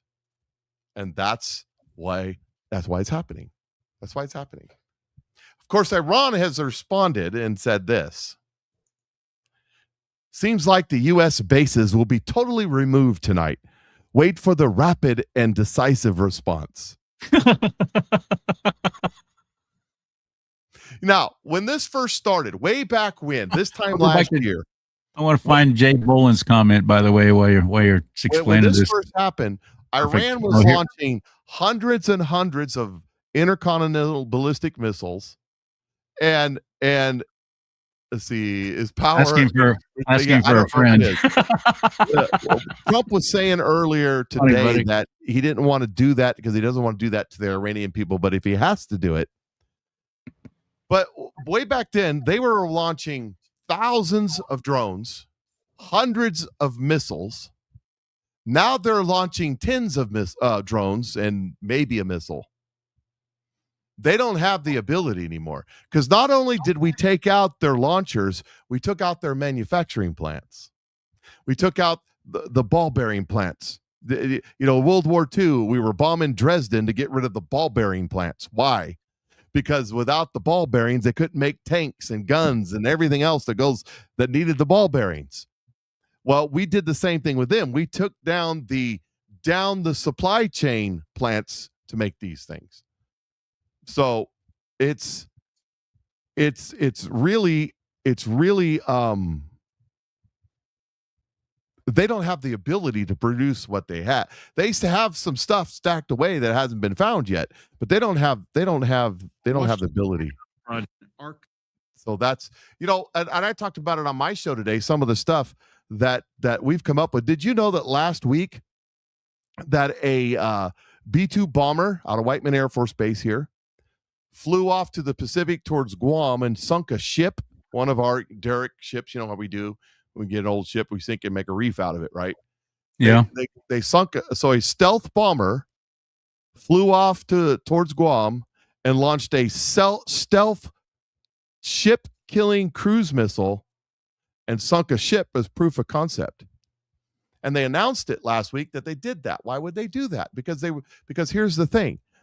One stealth bomber carries 5 of these cruise missiles. 5 of these stealth bombers carry 25 of these cruise missiles, right? 5 times 5, do the math.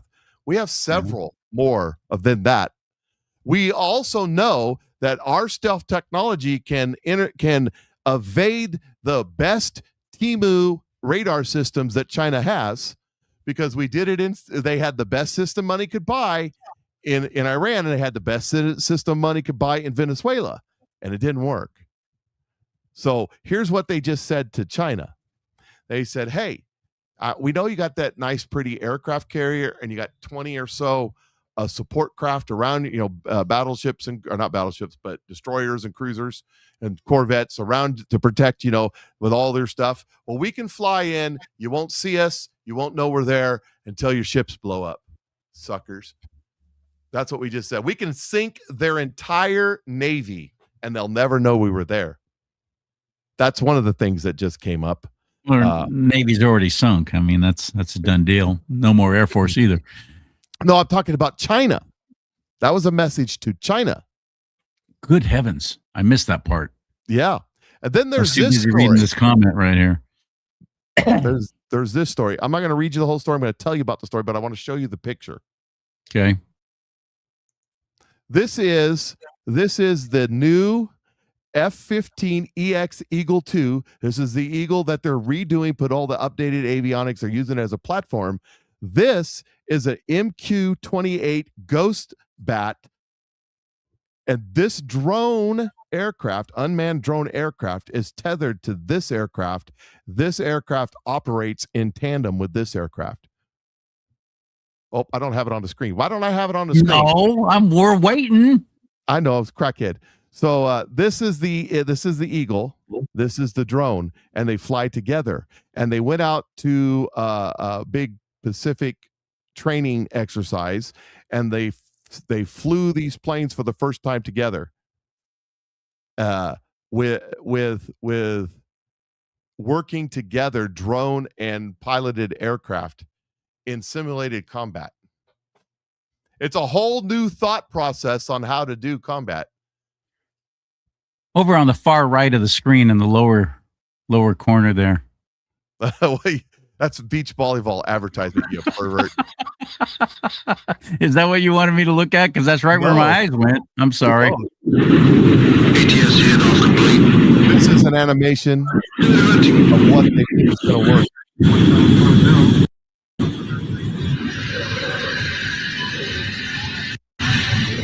Figuring ATS flight to update mission parameters.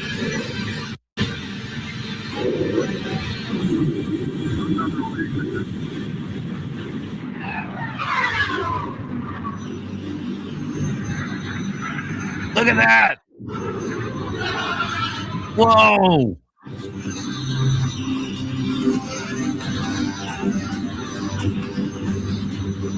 Wicked.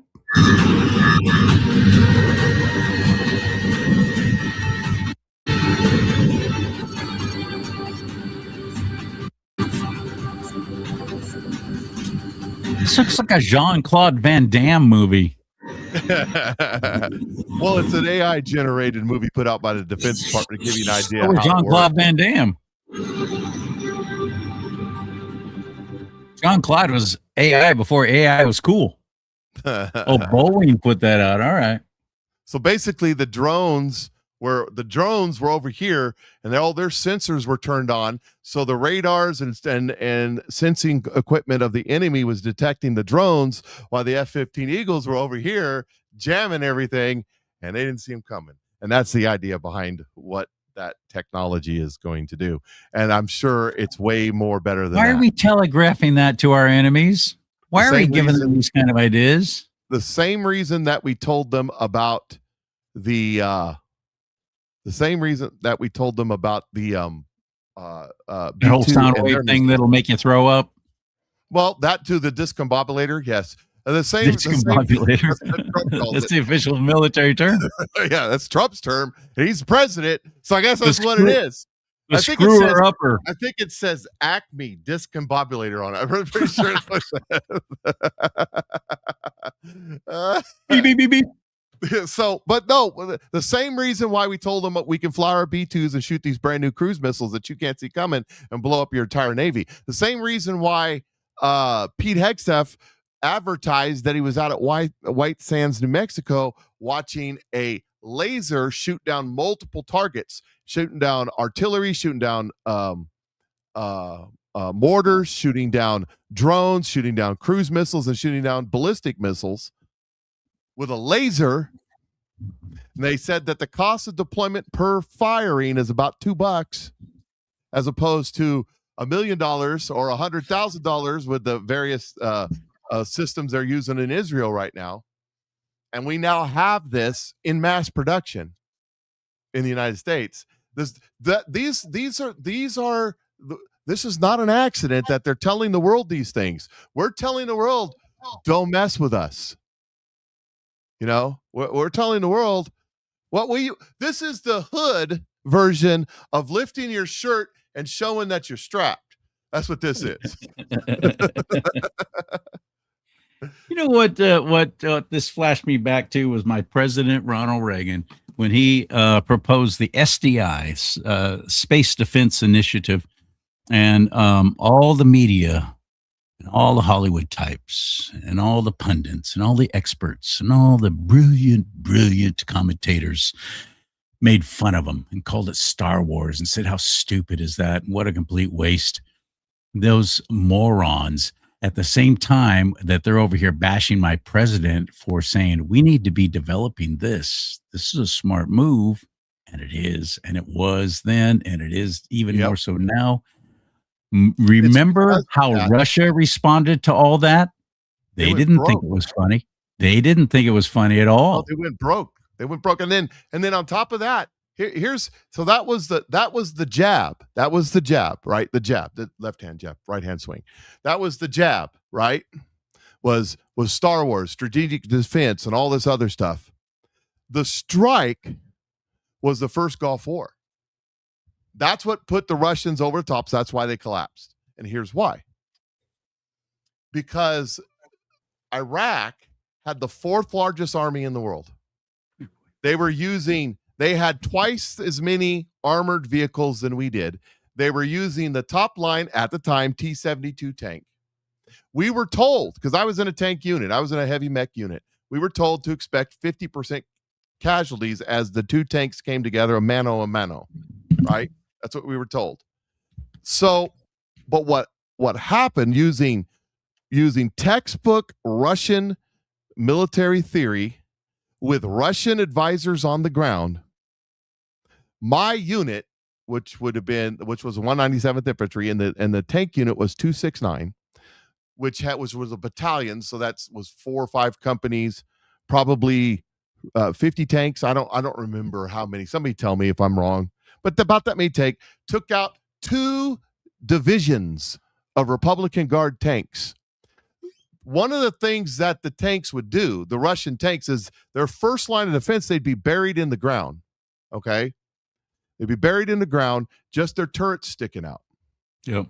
And then they would have in the rear, they would have their tanks coiled like this. And the idea behind it was that as this is happening, they could take their rapid deployment tanks and push them into where they needed them, where the breaches were happening, and repel the enemy. The problem is that we attacked at night, and they don't have the same kind of optics we do. We attacked during a sandstorm, which they don't have the same kind of optics we do. Right. And we started shooting them from 2.5 miles away when they could only shoot about 1,000 yards. We were moving, and we could shoot the M1 tank, first tank in the world. Big tanks couldn't do this at the time. We were moving at 60 miles an hour, or whatever it was they were moving, with our tank barrels perfectly straight that could target 7 targets, and all the loaders had to do was load it, and the gunner just had to hold the trigger. The turret would set itself. Boom, boom, boom, boom. We destroyed their frontline units and got into their coils of reinforcement before they got their engines started. That actually that coil thing that goes back to the whole circling the wagons. It was actually pretty dang smart. I've read some write-ups on all that and the strategery of it. It was smart in World War II.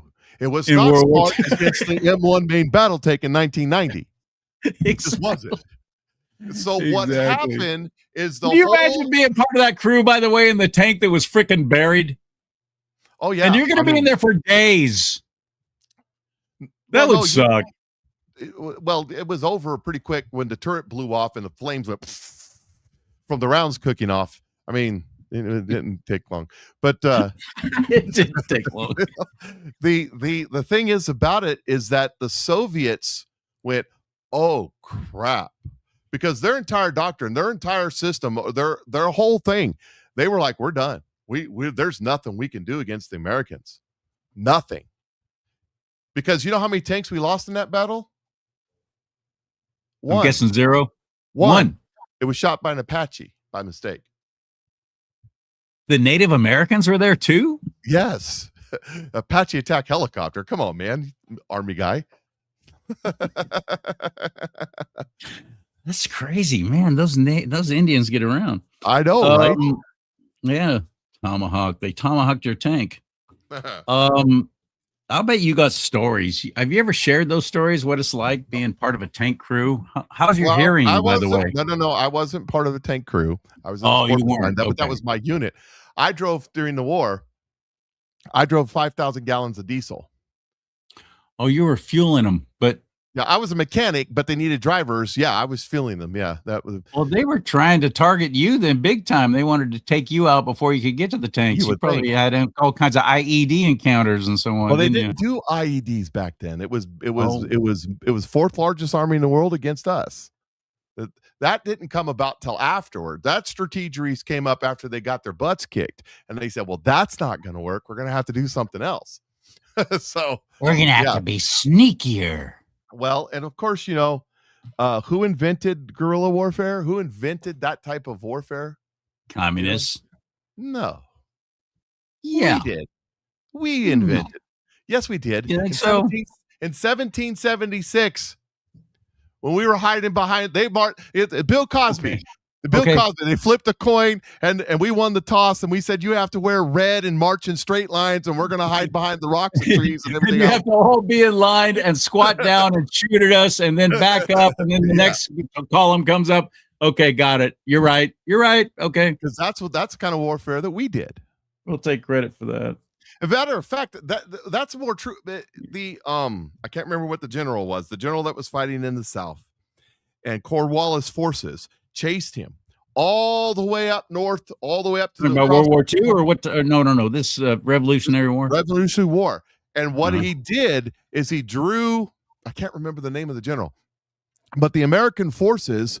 That was went Schwarzkopf. along. General Schwarzkopf. That was wrong war. But he withdrew Cornwallis out back. Patton. His name was all Patton. the way up north towards George Washington, and all along the way they were getting conscripts into the American forces. So the American forces was getting stronger. They would destroy the farmland and stuff, take all the crops, take everything, the American forces, so that there was nothing for Cornwallis, who had this big long wagon train of supplies, and further he got. So, and their forces were getting weaker and weaker and weaker. That's kind of how the Russians worked it when the Germans were chasing them back to Moscow. They were doing the same thing. It's a great strategy for a weaker force on a stronger force. And then they picked the ground and they turned and they fought him all the way back to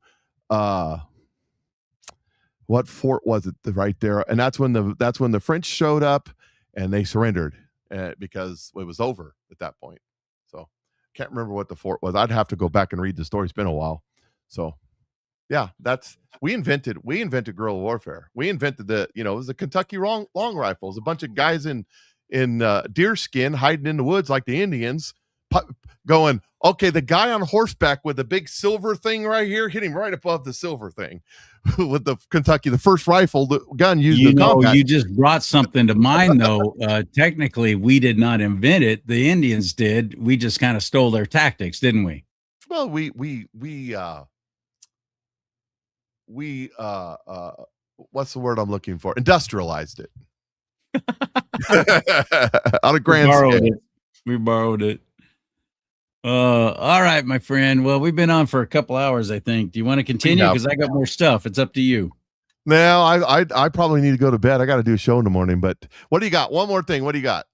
I would like to ask you, though, if you don't mind putting in the chat room, would you like us to start earlier? Because I've noticed every week we have a lot of people that start bailing towards the end just because it's late where you are. I'm on the West Coast. Doesn't matter to me, but I can definitely start earlier.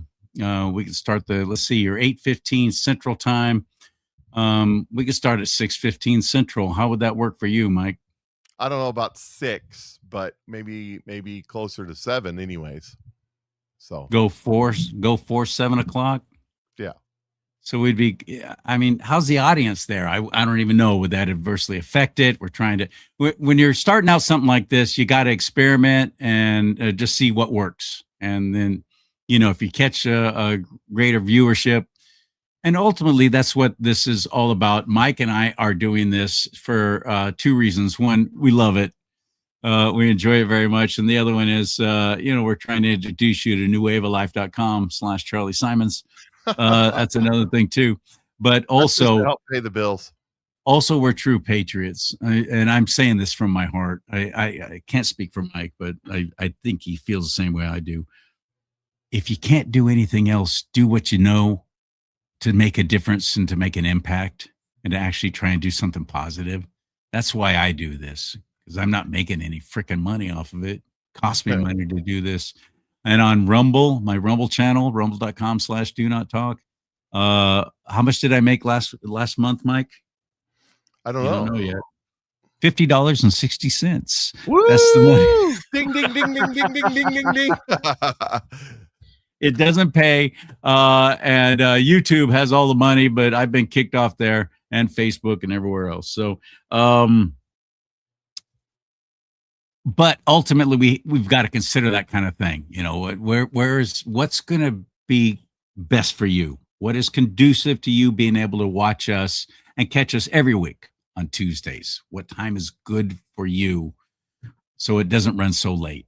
If you could throw that into the chat room, and Mike, maybe monitor that. 8:30 Eastern time. Okay, 7:30 Central, 8 o'clock Eastern. That'd be 7 Central.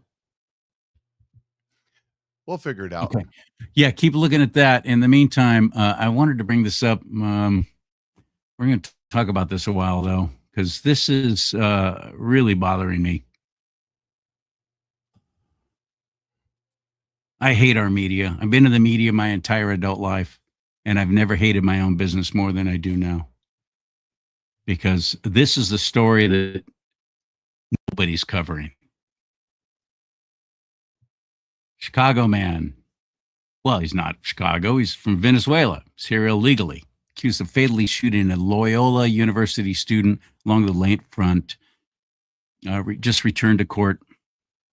During his appearance, they briefly addressed 3 separate cases involving Jose Medina, 25-year-old piece of crap, accused of fatally shooting 18-year-old Loyola student. She had just started going to college.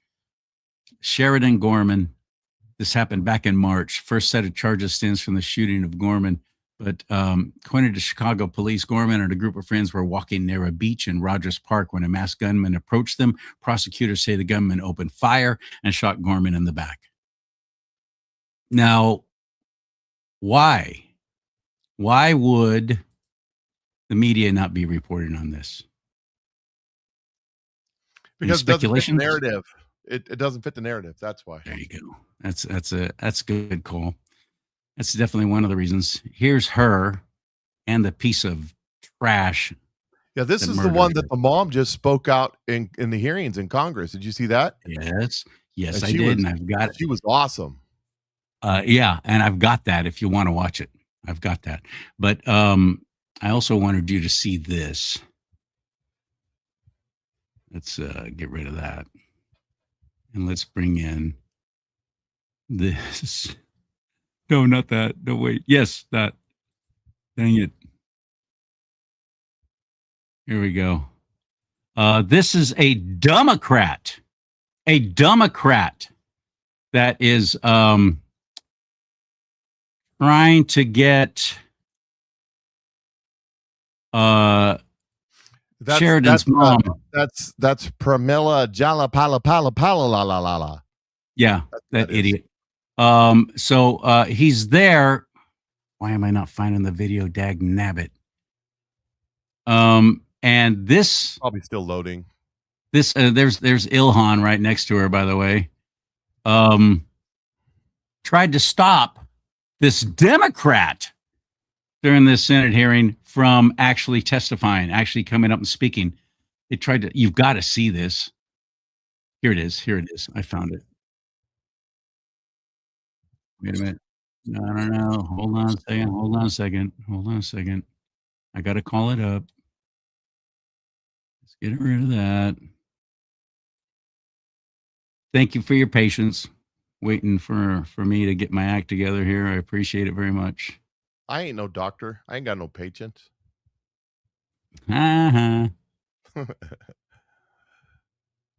See, I have to do one thing at a time. I have to take out the other. It was working so much better. The last couple of weeks, I finally got it together and I figured out how to do all this right. And then I went off and left it all at home. I'm not at home. I'm at a different studio tonight. Here it is. This time for Scherzies.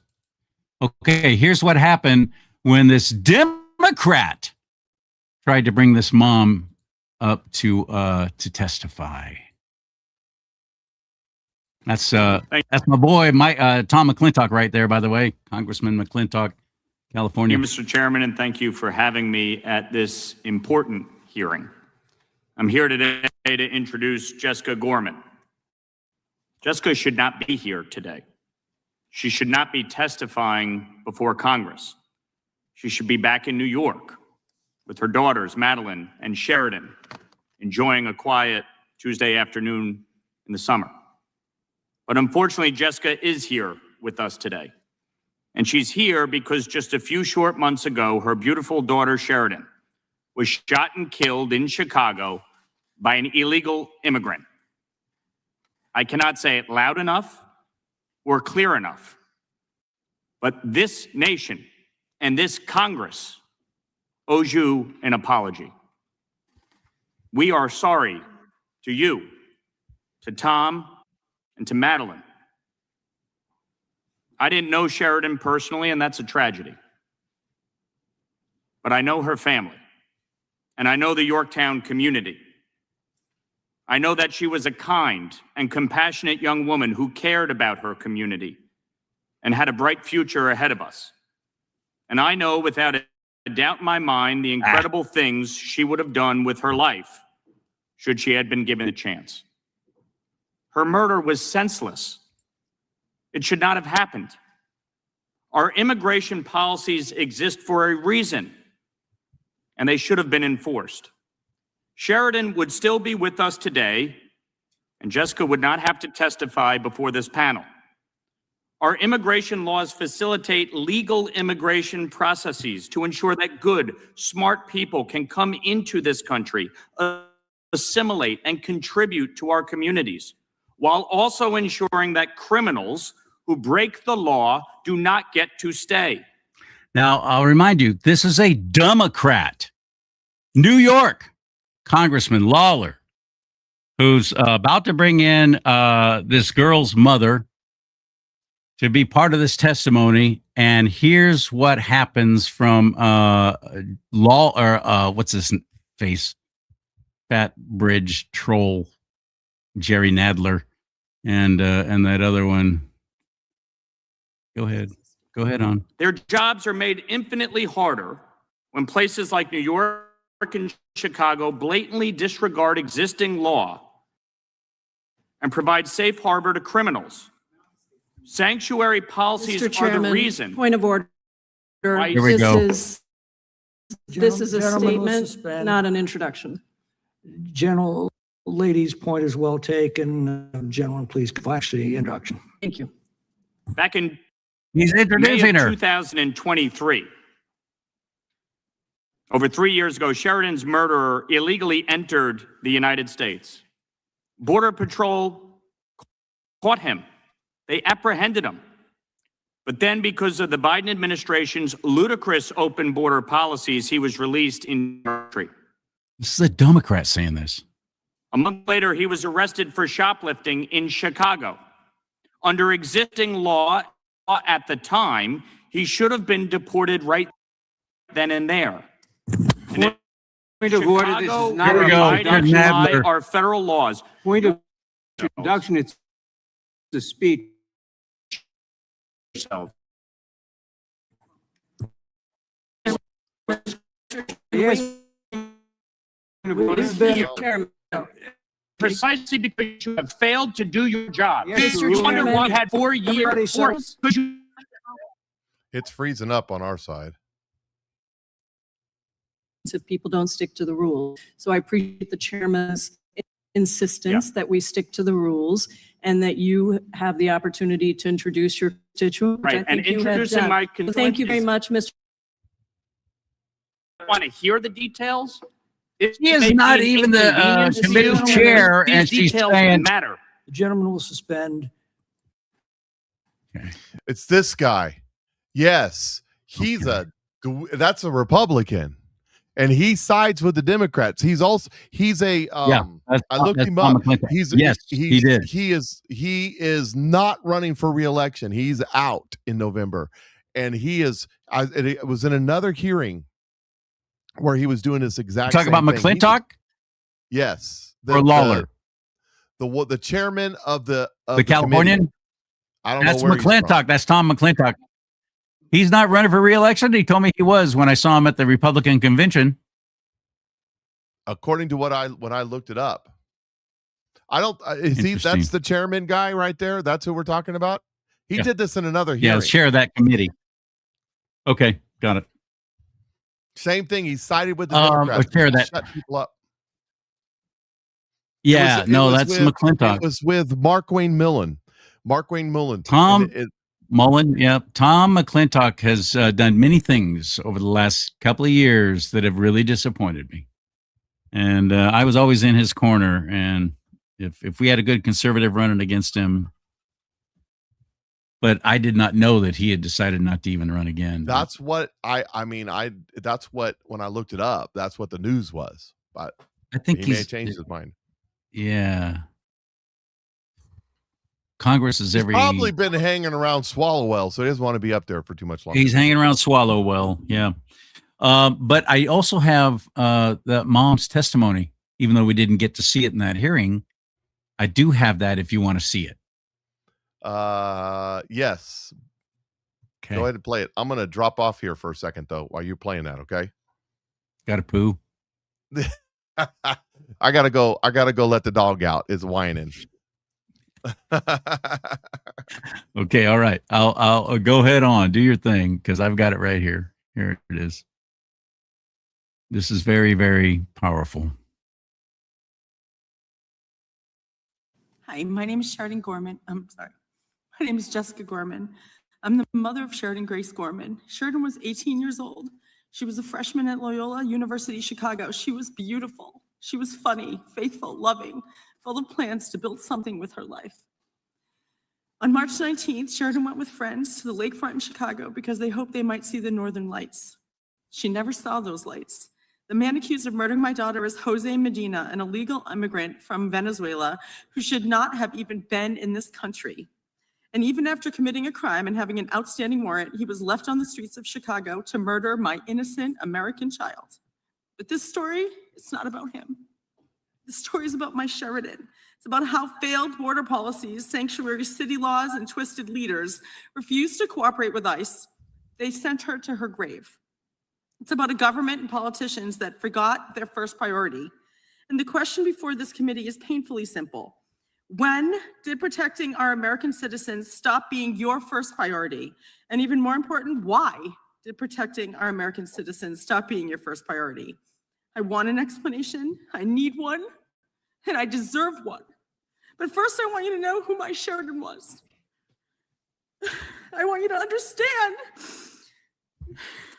what we all lost because of your mismatched priorities.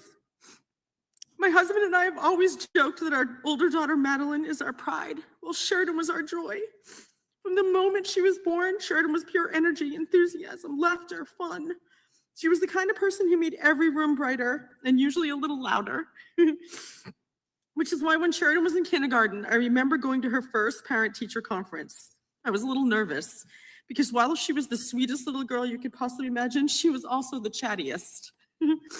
I remember sitting down across from her teacher, bracing myself and asking with bated breath, "So, how's my Sheridan?" I'll never forget when the teacher looked at me very seriously and said, "I only have one thing to say to you." Oh, my stomach dropped. Then she said, "Your Sheridan stalks the buddy bench." I remember blinking at her. "I'm sorry, what?" She said, "Your Sheridan stalks the buddy bench." The what? I was totally confused and I asked, is that a good thing or is that a bad thing? And what exactly is a buddy bench? And the teacher smiled and said, "It's a beautiful thing."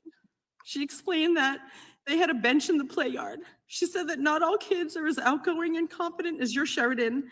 So the children were told that if they wanted to play or if they felt lonely, left out, shy, they could sit on that bench. And then the other children were told that if they saw someone sitting there, they should go over, talk to them, ask them to play. And apparently Sheridan, my tiny kindergartner, had appointed herself the guardian of that bench. Every day at recess, instead of heading straight to the swings or joining in a game of kickball, my daughter hung back and hovered by the nearby tree, just watching that bench, just waiting, just in case someone might need her. Because even have a chance to fully sit down on the bench before Sheridan was rushing over to take them, to take their hand, pull them away. Girls, boys, first graders, kindergartners, it really didn't matter to her. If a child looked lonely, Sheridan went over. If someone had no one to play with, Sheridan was there. If someone felt invisible, Sheridan saw them. That was my daughter, and that is who she was until the day she was stolen from us. And I honestly can't make sense of it. I cannot make peace with it. And in what world does the child who spent her life making sure no one was lonely die terrified and alone on a pier in Chicago? In what world does the girl who saw everyone become invisible to the people in power responsible for protecting her? This cannot be explained away, and it cannot be buried beneath a list of unrelated issues that you all paraded before us. Thanks for telling me without telling me that, you're here, but you don't want to be. This is the fourth time you've had angel families. Thanks for telling me you don't care. This cannot be buried under your slogans, your statistics, or excuses, and this just can't stand. So today, I bring this back to the buddy bench. I think Congress needs one. I think every governor, every mayor, every sanctuary city official and politician shifting blame and interest, hiding behind their slogans and talking points should have to all sit on one. And I challenge you all to sit down with me, take my hand, look me in the eye, and then explain to me, because I just don't understand, explain why people here illegally matter more than your American citizens. Explain why sanctuary policies matter more than my Sheridan's life. Explain why cooperation with ICE was too much to ask for, but asking our American parents to bury our children is somehow acceptable. Ask me. I need you to tell me. I want you to imagine that little girl on the buddy bench, that innocent college freshman with a heart full of compassion and a head full of dreams that was gunned down by an illegal immigrant. I want you to imagine that was your daughter, not mine.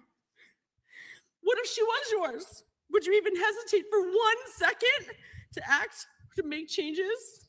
My Sheridan spent her whole life choosing others. Today, I'm just asking this committee in our Congress, in our country, to choose her. She was worth protecting. She was worth saving. And she was worth your brave vote. To all of those who have supported us, who have prayed for us, who have cried with us, and to those who have had the courage to speak out and say Sheridan's name, thank you. Because every time you say her name, you give a piece of her back to us. You remind the world that Sheridan was not a talking point. She wasn't a statistic or a headline. She was our daughter. She will always be my sweet sunshine. And if the people who failed her would rather look away, then I'm asking the rest of you to look right at her. Here she is. There's she and I. Here she is. This is taken the day before she died. Say her name, tell her story, and demand better. Because my Sheridan Grace Gorman should still be alive. And no mother should have to stand where I am standing, begging elected leaders to value my child's life after it's already too late. I cried when I came into the room. I saw this poster that you made. It says, at every stop, the system had a chance to stop him. At every step, it failed. And my daughter paid for those failures, your failures, with her life. Yep.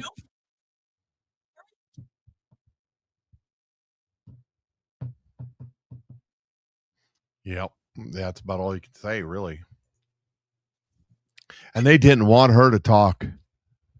There was another. No. There's another.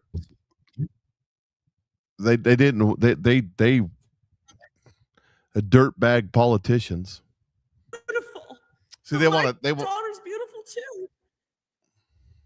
I need you to think about what these policies are. And I need you to imagine this is your daughter, because I'm very sure you won't be cutting off anyone when they're speaking. I'd be very sure you won't call this a political stunt. The grief is real. Every day I wake up with unimaginable pain.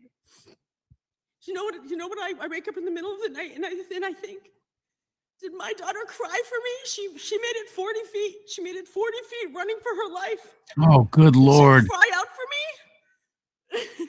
She Oh, died on that good pavement Lord. all by herself, lonely. on that pavement. And I will never, ever rest. I actually have to say that I am devastated. My husband and I, we're only a couple years away from retirement. I've worked my whole life so hard. All I wanted to do was just enjoy our children.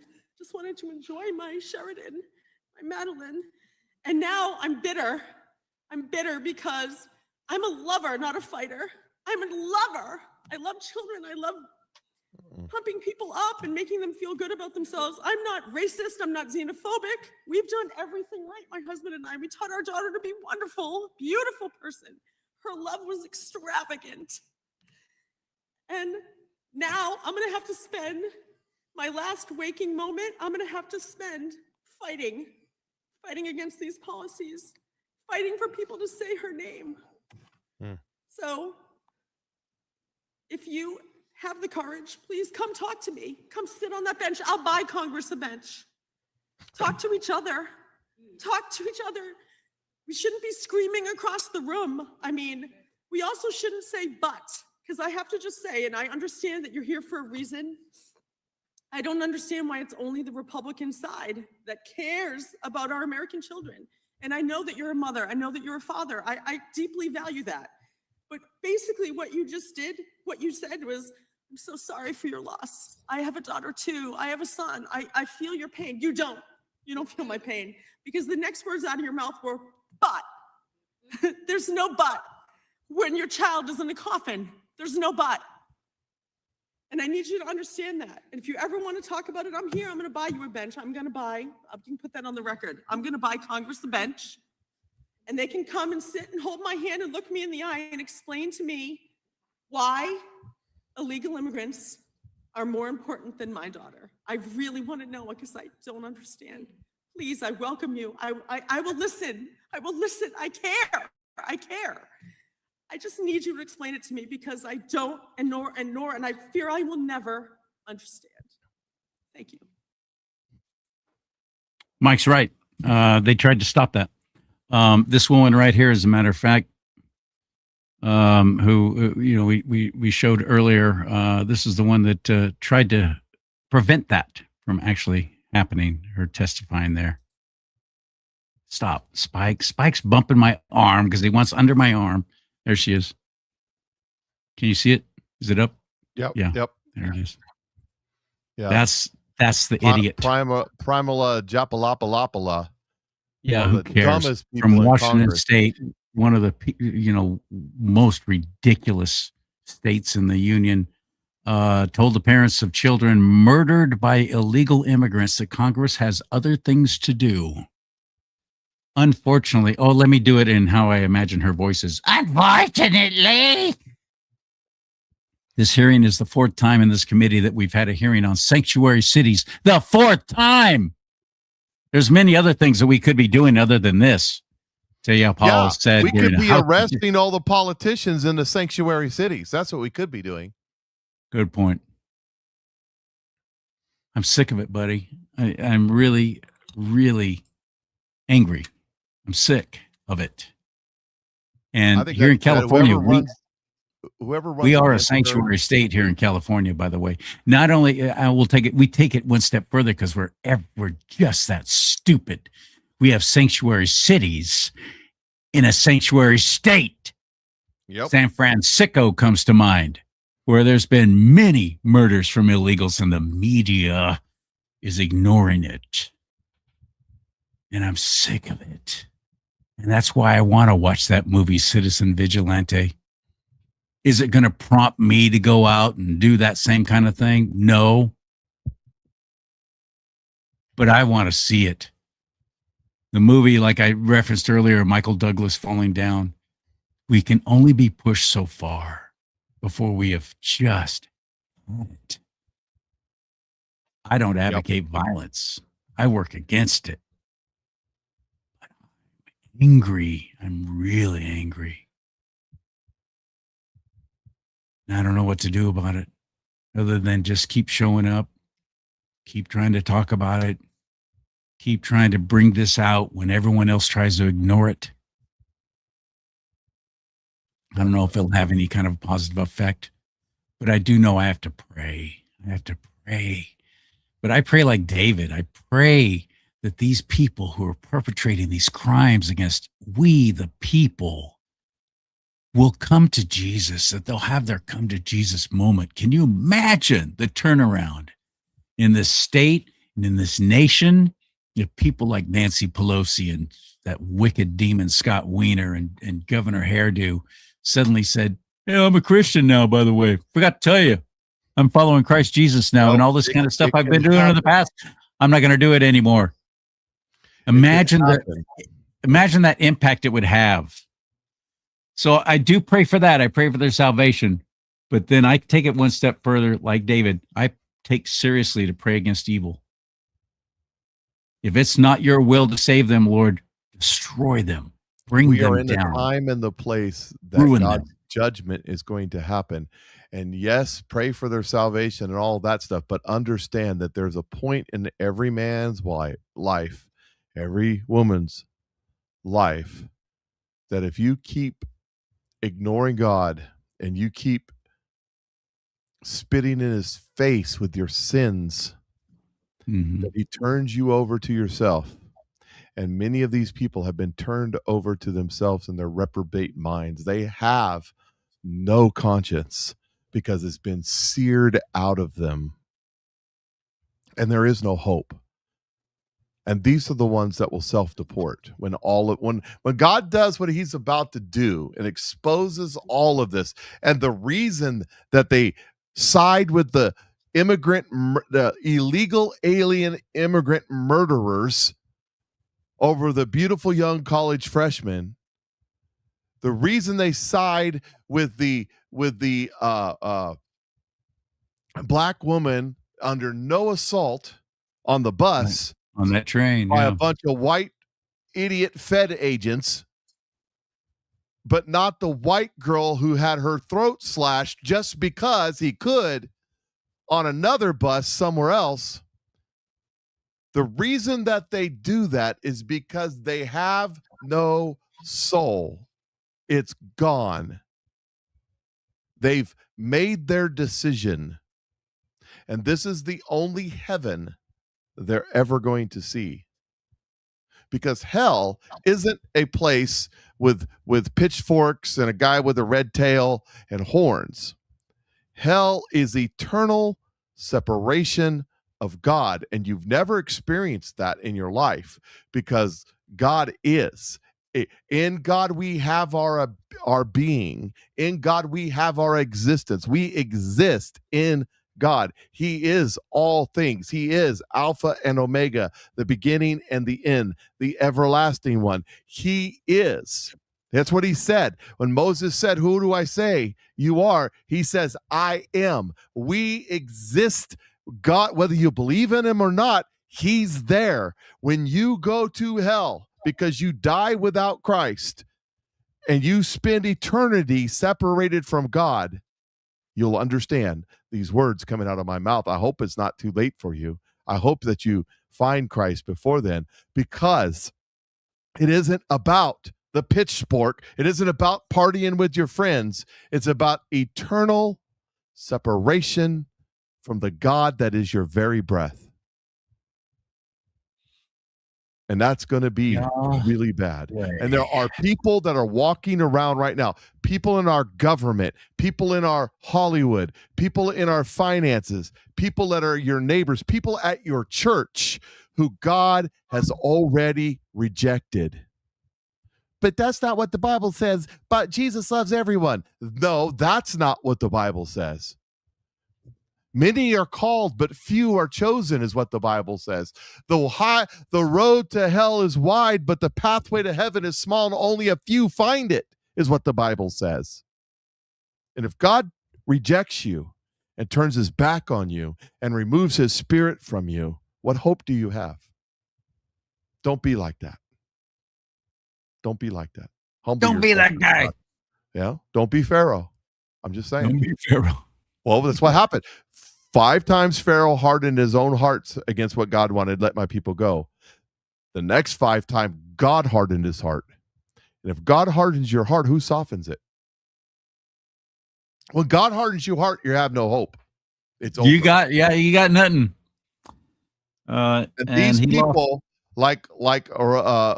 Jabba Pala, whatever name is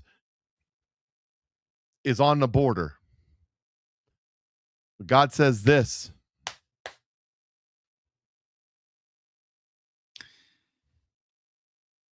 What if Sheridan Gorman was not white? Well, if Sharon Gorman was not white and her daughter that's the daughter. The daughter if she was Sheridan, killed yeah. by an illegal alien, it would be exactly the same. Right. Got it. Let's say the illegal aliens from, I don't know, Australia, because they came from all over the world during those 4 years. Then we would have the Carmela Anthony, George Floyd thing going on. Oh, hell yeah. That's what we would have. Mm-hmm. And that is what I'm the most tired of. Double standards. I despise them. Well, the problem is when you have no standards, then double standards are not a problem. Good point. It's serious. They have no standards. Right now, all the Democrats are screaming and hollering that the Nazi guy they picked in Maine is just too much because he raped a girl now, if it comes out. I'm shocked that the Nazi guy raped a girl. And now they're bailing on him, telling him he needs to drop out of the race. Isn't that something? Now the Democrats are finally going, oh, shoot. I guess because we got to bail. In their own rhetoric. They're trapped in their own words. It's hilarious, isn't it? They spent a year screaming and hollering about Epstein. The While double at standard. the same time going, I support the Nazi guy who rapes women. But now that it's come out, oh my gosh, I'm caught in a catch-22 because I said I stand with the victims. #Me Too and all that. Yeah. The problem is they all knew it. They all knew it anyway. Every one of them knew it. Because they all do it too. Anyway, I probably ought to get off here and go to bed. I got a show to do in the morning. I am trying to because I'm not home and I went off and left all my prep I had made for this show at home. I don't have it with me. And so I'm trying to find something funny that we can play just to end the whole show on a lighter note because we got real serious. That's okay. Let me give you I don't got something funny, but I got something interesting. How about that? Will that work? Okay, because I got something funny. I just found something really funny. If you want. So I talked about this on my show and I don't have it pulled up, but there's a whole bunch of documents that are about to be released about Seth the Rich. Now, the general, he's a patriot mythology insurgency, but I've already got this from other sources. But Kash Patel and his team have located several hundred pages of documents related to Seth the Rich in a hidden room at FBI headquarters. Now, there's been a couple of Freedom of Information Act requests on those documents. The FBI said there wasn't any. Well, now they found them in a burn bag in that secret room with all the other burn bags. And Tim Burchett is now saying, it says, wait, the FBI said they didn't investigate this. They said it was a local matter. And they did say that it was a local matter. They didn't investigate it. Tim Burchett has just filed through whatever hearing that he's the head of, a subpoena to the FBI to turn over all the Seth Rich records. You know who Seth Rich is? He's the one that was murdered a couple days after the release of the 30,000 emails that were taken from the DNC server in Washington, D.C., who Julian whistleblower. Who Julian Assange said he didn't straight up say that Seth Rich was the guy, but he alluded to it. He was a DNC staffer. He was murdered in the street. So there's something to look forward to. That'll be fun when that comes out. Well, listen, after all hell breaks loose and our president fixes this train wreck and gets our country back on track, it comes a time for healing. And just remember our neighbors. Maybe some of you have them for friends. I try not to. People you work with on the left, they've got handicaps. Remember that.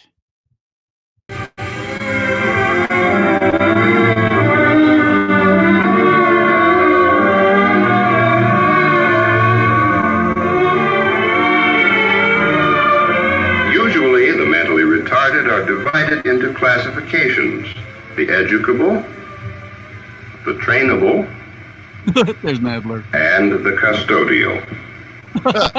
Obviously, we can only assess the abilities or potential of the mentally retarded on an individual basis. Seemingly random motions and movements are fairly common among the custodial retarded, and they may take many forms. Sometimes there are motions which seem to have no meaning whatever and may even cause unintentional self-inflicted injuries.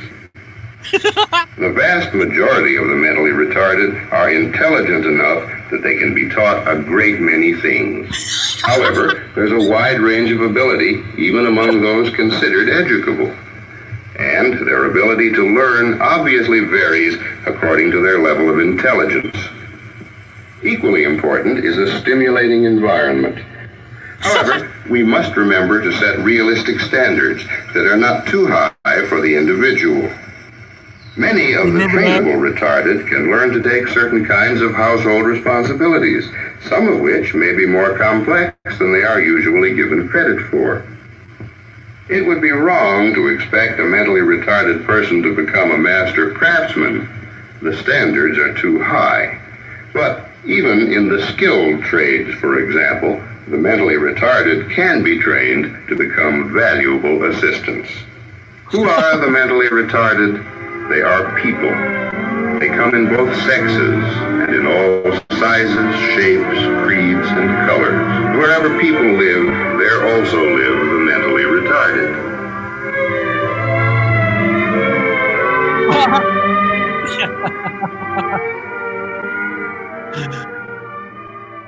By the way, the soundtrack to that was actually from a real 1950. Remember when we were kids? Of course, this is for our time, but they'd wheel in the projector and you get to watch those little educational films like that.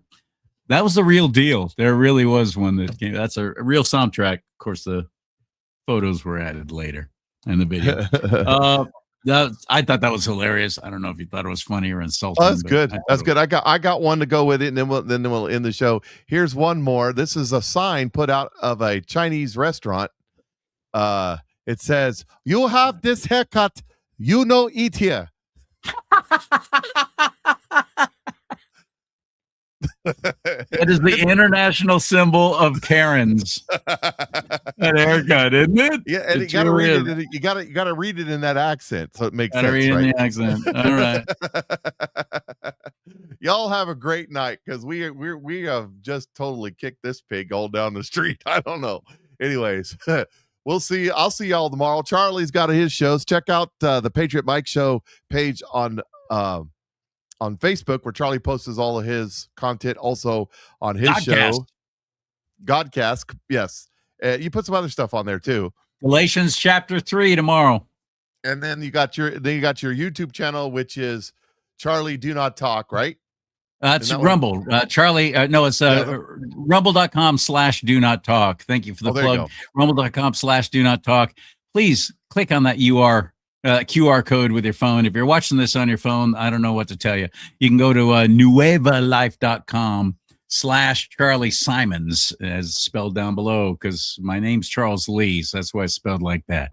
CHARLEESIMONS. And nuevalife.com/Charlie Simons, as I'm trying to build up my team to actually try and keep up with Mike. And so far, Mike is kicking my tail. Well, you know, it's not that hard. It's just you got to do it.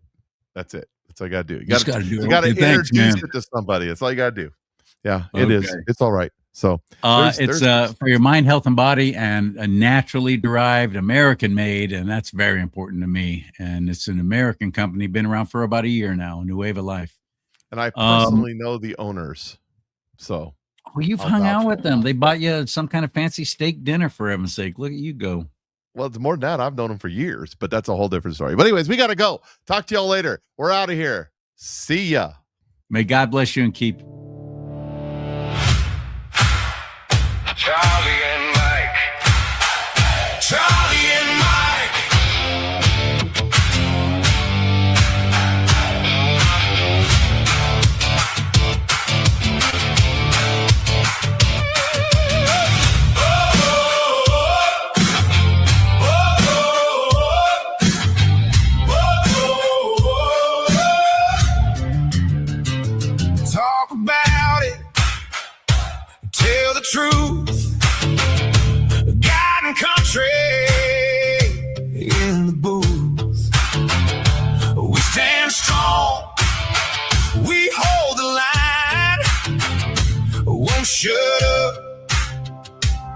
this time. Hands on heart, eyes up high. We were made to testify. Charlie and Mike, Charlie and Mike, God and country, we stand right. Truth on fire, we won't hide. USA, USA, side by side. Let them hear us clear and loud. One small